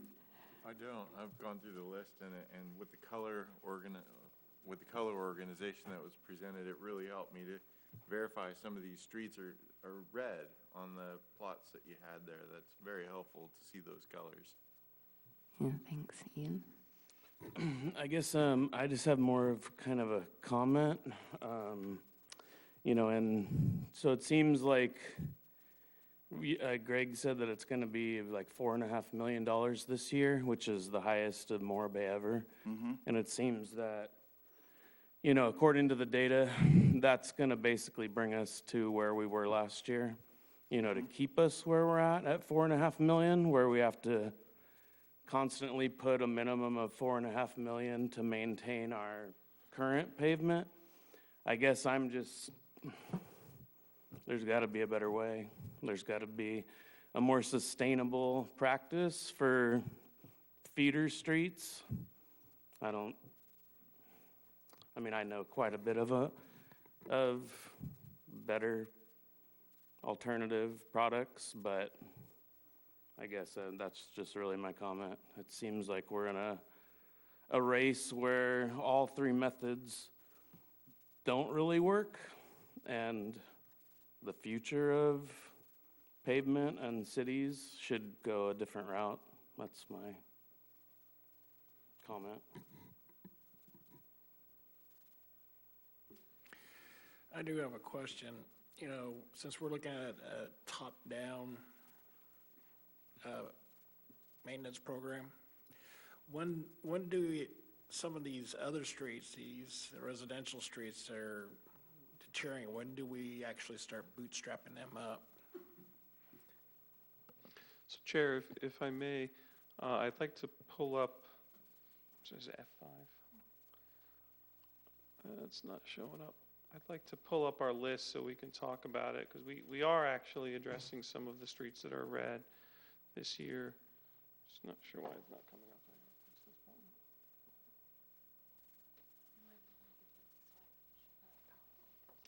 Oh, all right.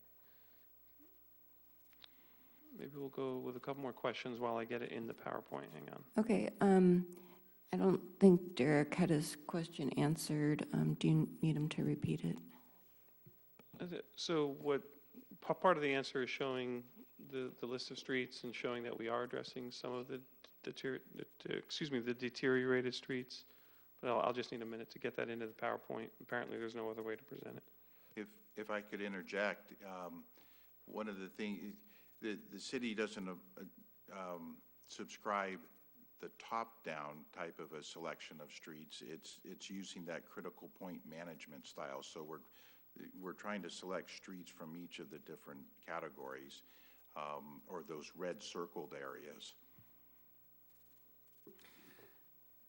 Okay, well, it just seemed like we were focusing on trying to maintain our better streets better, but we were almost like overlooking some of our residential areas that need some critical care. And I just was wondering, you know, based on the philosophy, when do you really have to really focus in on some of these problem areas? It's a great question, and you're not alone in asking that question. Pretty much it's being asked throughout California in terms of what do we do? And it really comes down to the amount of funding that's available. And I realize that we're saying, well, we see gas tax and you know, where's all that money going? What we're seeing is that it's just not sufficient to be able to meet the needs of keeping the pavements together. So by selecting some of what I'm thinking might be, you would consider to be a better street, just off the top of my head, I'm thinking of, for the package, there was Main Street, we're doing some additional dig outs on Main Street and then putting a slurry seal over the top of it. That slurry seal is like a sunscreen for the pavement, protecting against the ultraviolet rays of the sun, and we can do that for just pennies per square foot versus many dollars, or waiting for it to deteriorate. The idea is if you can address some of that, then you're not having to worry about those streets right away, and you can take them off of your list. Embarcadero is another street that the city invested a lot of money in it many years ago to make it look as nice as it does, and keeping it in good condition made sense because of the tourism that the city is able to enjoy. Did that answer your question? I understood the question a little differently. I thought you were asking like what criteria would be used to choose which streets and which categories to work on, because I think you're not suggesting it's just the streets in the worst condition that are attended to first. Right. You're trying to look at all of the different streets and all the different categories, and then you're weighting that also based on the functional classification, which, you know, trying to keep your better streets or your more used streets in better and safer condition. Also, real quick, I would like to add, like kind of what he was saying. Like I know the street list I've looked over, and like Pacific Street, for instance, has been redone, I would say 3 or 4 times in the last 5 years, where, like you said, there's a lot of other streets that are being overlooked, and I understand like the methodology for picking Pacific. But I think that maybe some of those streets should be like, hey, let's skip a year and let's actually like go after a little bit more, not heavily used roads, but I would say the perception of the city sees the same ones redone and they don't really know. Like, you know, a lot of people, like I'm sure we'll see on Nextdoor commenting, why are they doing this road and why are they doing that road? Which, you know, you guys do a great job in explaining why, but I think the perception of chip sealing the same like couple roads doesn't bode well for the public perception, is what I would just comment on. That's good input. Yeah, thank you for that input. I mean, there's certainly some level of prioritization for arterials because of how many people are traveling on them. And I mean, many of the roads here on our list, I'm going to try one more time now to pull it up. Okay, I think I got it. Okay, so it might be a little small, but Island, for example, I don't know that that's been paved in the last 15 years, and it is in absolutely terrible condition. I happen to go on that street every now and then because that's one of the ways up to Del Mar Park, and there are several of these streets that, in the map that we showed previously, are in the red, meaning that they failed. And if they failed, that means we haven't treated them recently. So I won't read all these out loud. These are also available on our website in the Hot Topics section. But we do have, we tried to go for a diversity of streets.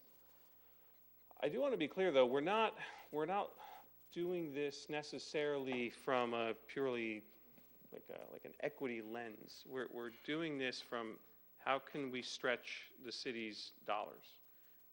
As Joe outlined in his presentation, if a street just went into the next segment of the curve, if it just landed there, well, we can't do the cheaper treatment.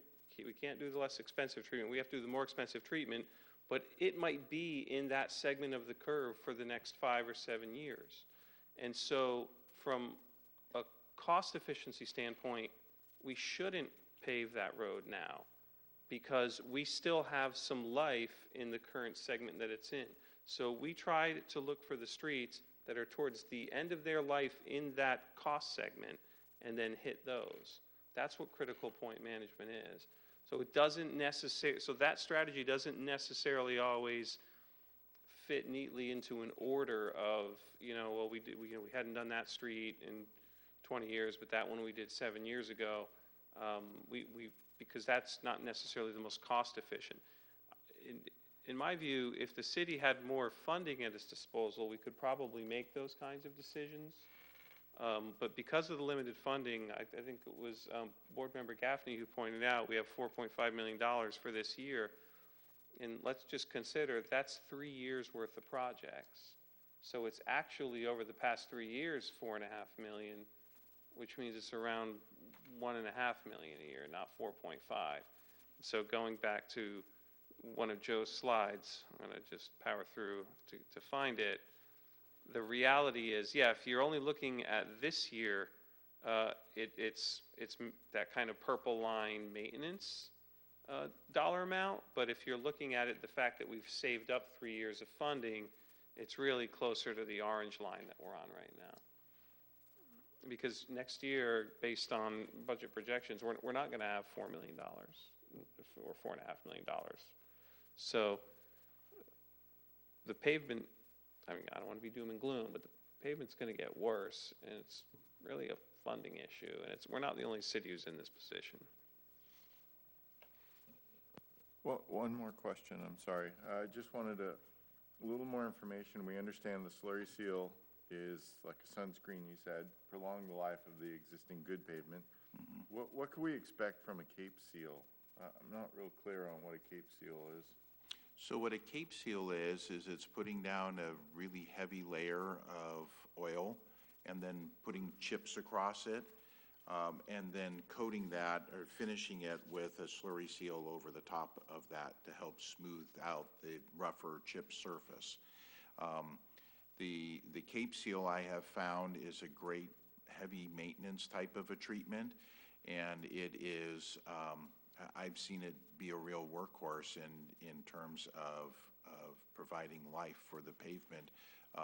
Depending on what condition it is when you put it down, it'll give you 7 years of service life. And I'm sorry, I'd like to just add one thing, because I know that there was some confusion. I'm not saying that there's this confusion here tonight, but I did encounter some confusion. Some members of the public saw this list, and they saw slurry seal, and, that's not, in and of itself, a slurry seal is not necessarily repairing a road. But what I do want to point out, and it's not really captured in this exhibit, is that's the final treatment for that road. All of these roads are going to have dig outs, potentially grindings done, and then it's either going to be a slurry seal or Cape Seal, depending on the road, as the final treatment. So a lot of the costs that we're looking at for the $4.5 million is in that other work that's not really captured here in that treatment column. Can you comment on taxation? I mean, there are some counties that have chosen to tax themselves for, and I think Monterey is one of them, if I'm correct? I'm not familiar with any tax measures in Monterey. I do know that they have been very aggressive with their pavements. I'm not sure how they're funding. But some counties have chosen to tax, which San Luis Obispo County does not. And then there's also the effect of reduction in gas taxes. That's because of people going to hybrid and electric cars, that the gas tax recovery is going downhill, and there's no solution to that, as I understand it, at this point. No. Just a comment. The other comment is there anything in the future that you see, as opposed to a Cape Seal, that might be some innovative new process? Yeah, there's different types of treatments that we've experimented with. You will always see new treatments coming out every year.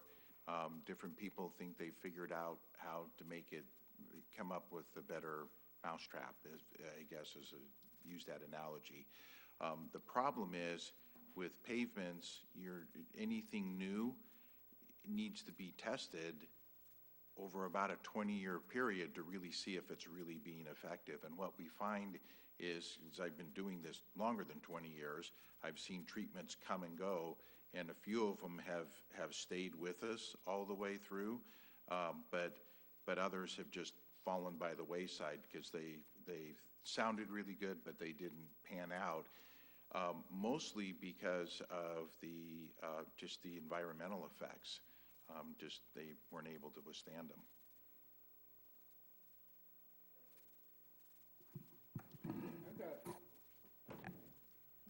them. I've got a few questions. First one is for Greg. Can you preserve that 1.5 million in excess budget funds for next year?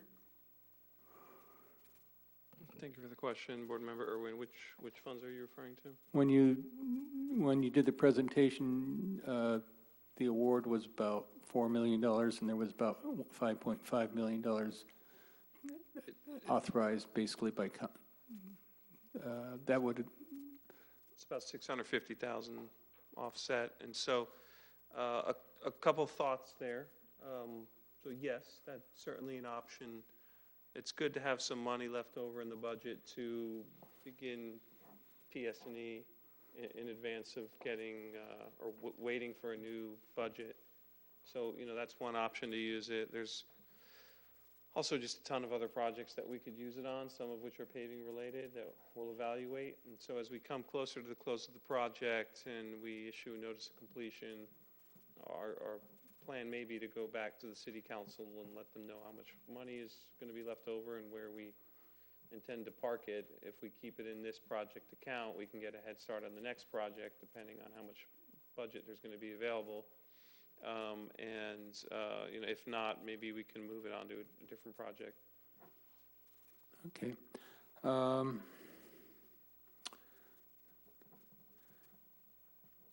As I wander around North Morro Bay, I notice places where there's obvious trench failures going on. Do those fall in the same sort of category as, say, or weathering or just general loading problems? Really a good question.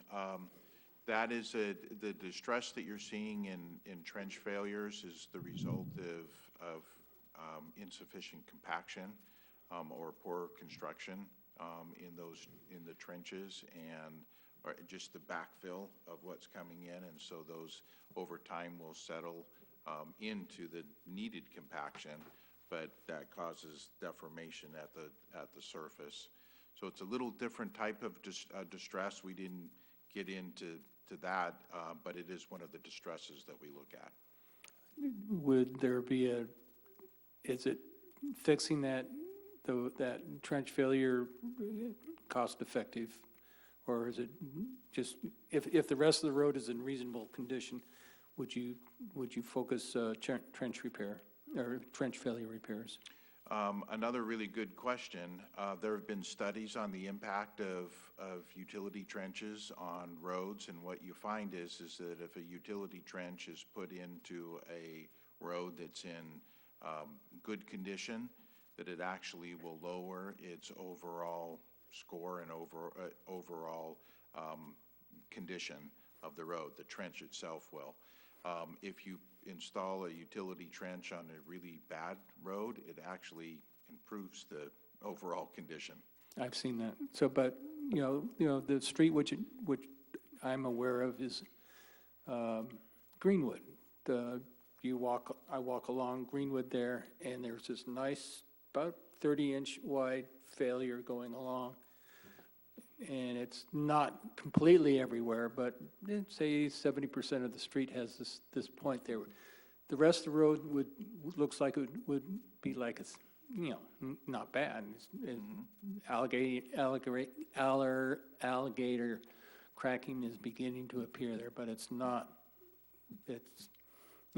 It's not causing people to fall and stuff like that. So where would a trench repair and something like that? Because I've seen several places like that on North Morro Bay. So when the design is being done, if there are failures that are observed on the roadway due to base failures, which is what a trench patch that was failing would be like, those are picked up in the overall. We would do a localized dig out in those areas. And so a dig out would be appropriate as soon as you could get to it, probably. Mm-hmm. One of the interesting things about North Morro Bay was it was apparently an Army base, and so it's generally you get 3 inches of red rock with oil and screenings on the top of it was the original pavement there. Mm-hmm. What do you do? What's your suggestion for an inadequate initial pavement section?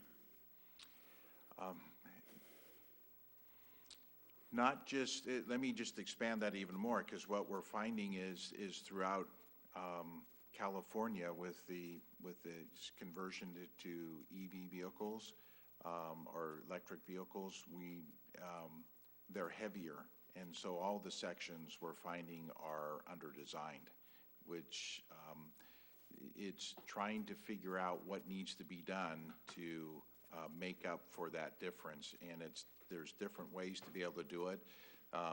The most effective way that I'm aware of is you use a test method called deflection testing, and then that helps you be able to determine the existing structural adequacy of the pavement, and then from that you can figure out where I can push the envelope and what I can do to be able to improve that street without reverting to full reconstruction, because it looks under-designed.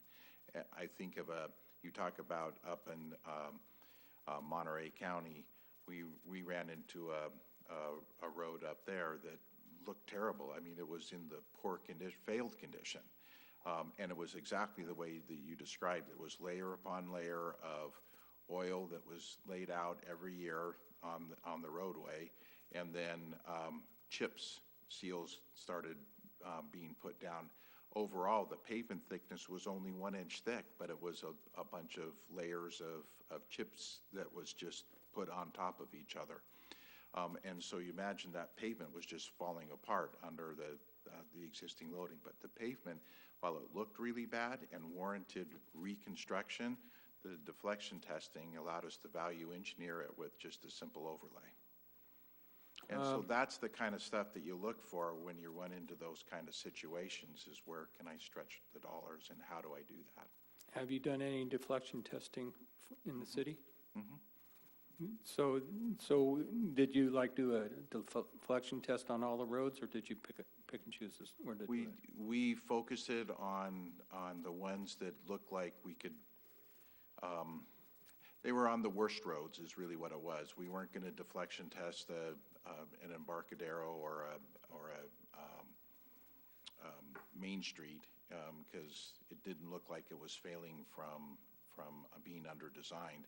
But some of the other streets, absolutely, we did deflection testing on it to be able to know how long the treatment was going to be able to last. Okay. So say we're going from the,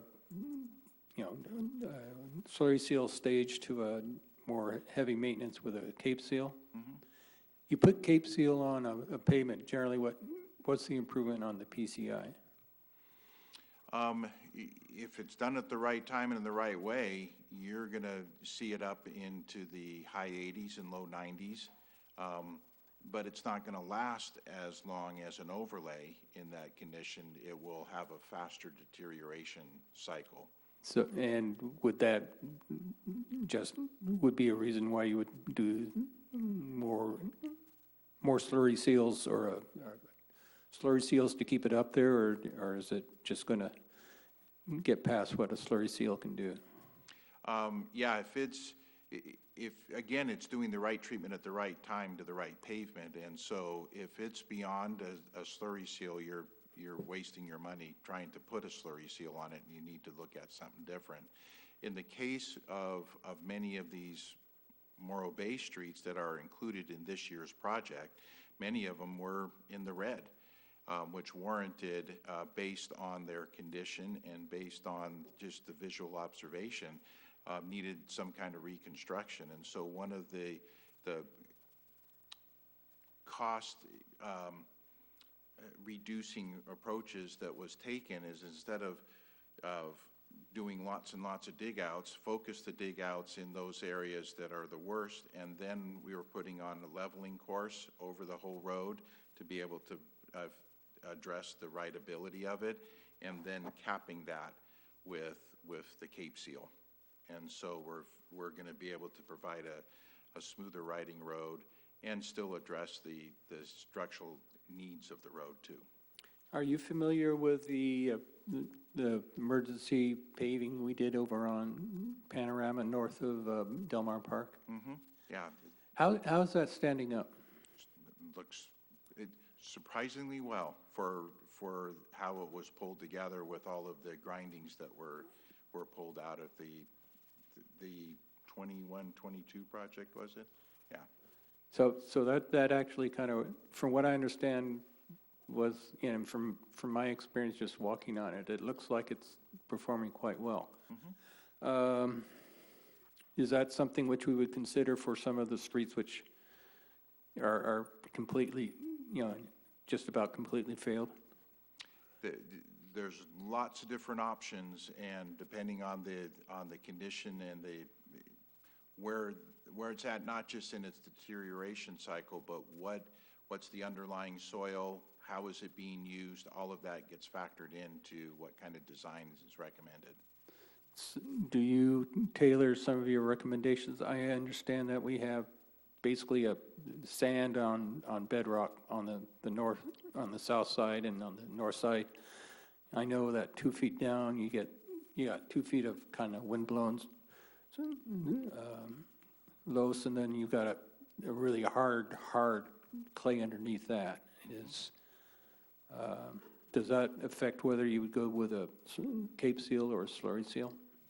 The surface of the pavement really affects that, but it's absolutely is, you can reduce the need for, let me back up and make sure I say this correctly. If you've got, and you're describing sands, sandy type soils, Yeah. those typically have really high R values. So in the very first slide that we talked about is what is it being built on?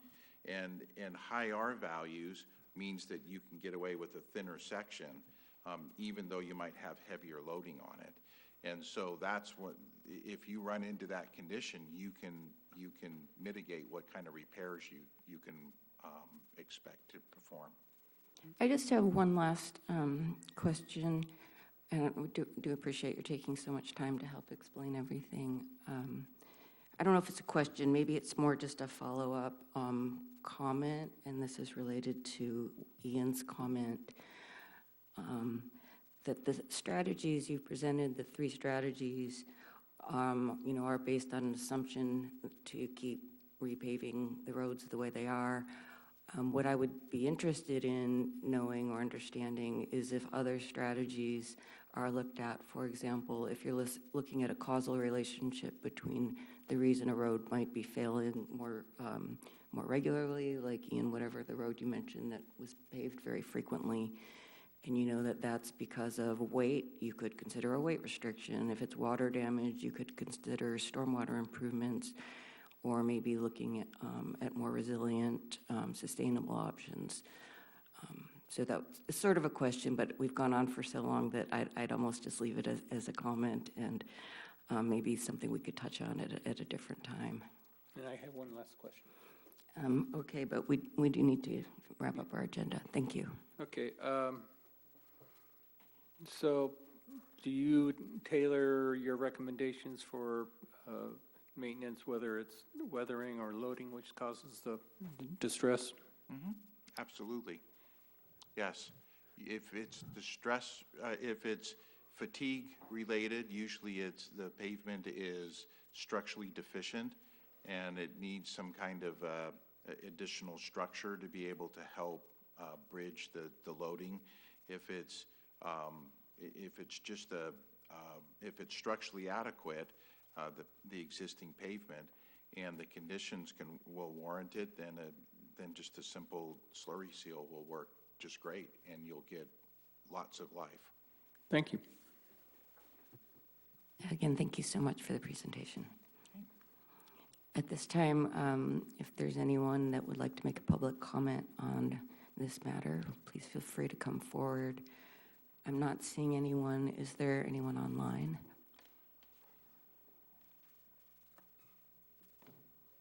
Anyone online wishing to make public comment?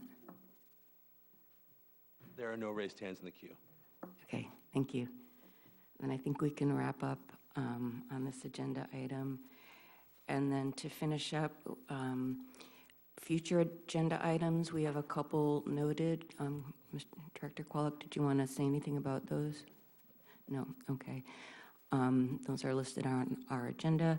And then do any board members have suggestions or recommendations for future agenda items? You're welcome to state that.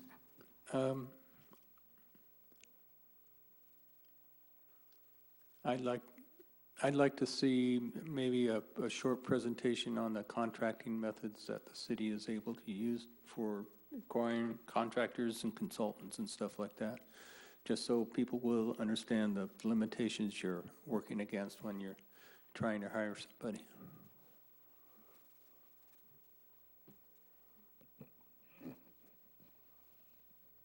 Okay. Is there consensus on the PWAB for us to bring that? I would like to see it because I don't understand some of the limitations coming from the private sector versus the public sector.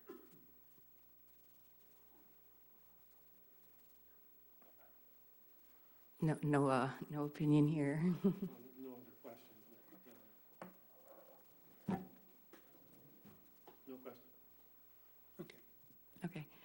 Joan, are you looking to find out the difference between city staff versus augmenting city staff with No, it consultant just, services? it'd more be like, the methods you have to go through, the cost you have to expend in order to get a contract awarded is what I'm thinking of. Not so much like city staff versus contractor staff. Thank you. I think I understand what you're looking for, Board Member Irwin. I want to make sure it's kind of limited in my mind, because that topic could easily expand to a dissertation on public contract code and federal codes, and I certainly hope that's not the expectation, that maybe we just talk about how we typically contract out and what rules we follow, but I would leave it at that, yeah. Okay. Yeah, I mean, that may be something we can do at the beginning of a meeting, like what the NEP did, just to kind of a presentation and questions, but there wouldn't be any decisions, right? Okay. Yep, understood. Okay. So we've covered future agenda items. That means we can be adjourning here at 7:40 p.m. Thanks, everybody, for their attendance and their participation. We have a couple months off from our regularly scheduled meetings, so our next, unless there's a special meeting, we'll see you all next year, January 15th, 2025, 5:30 p.m. Thanks. Thank you.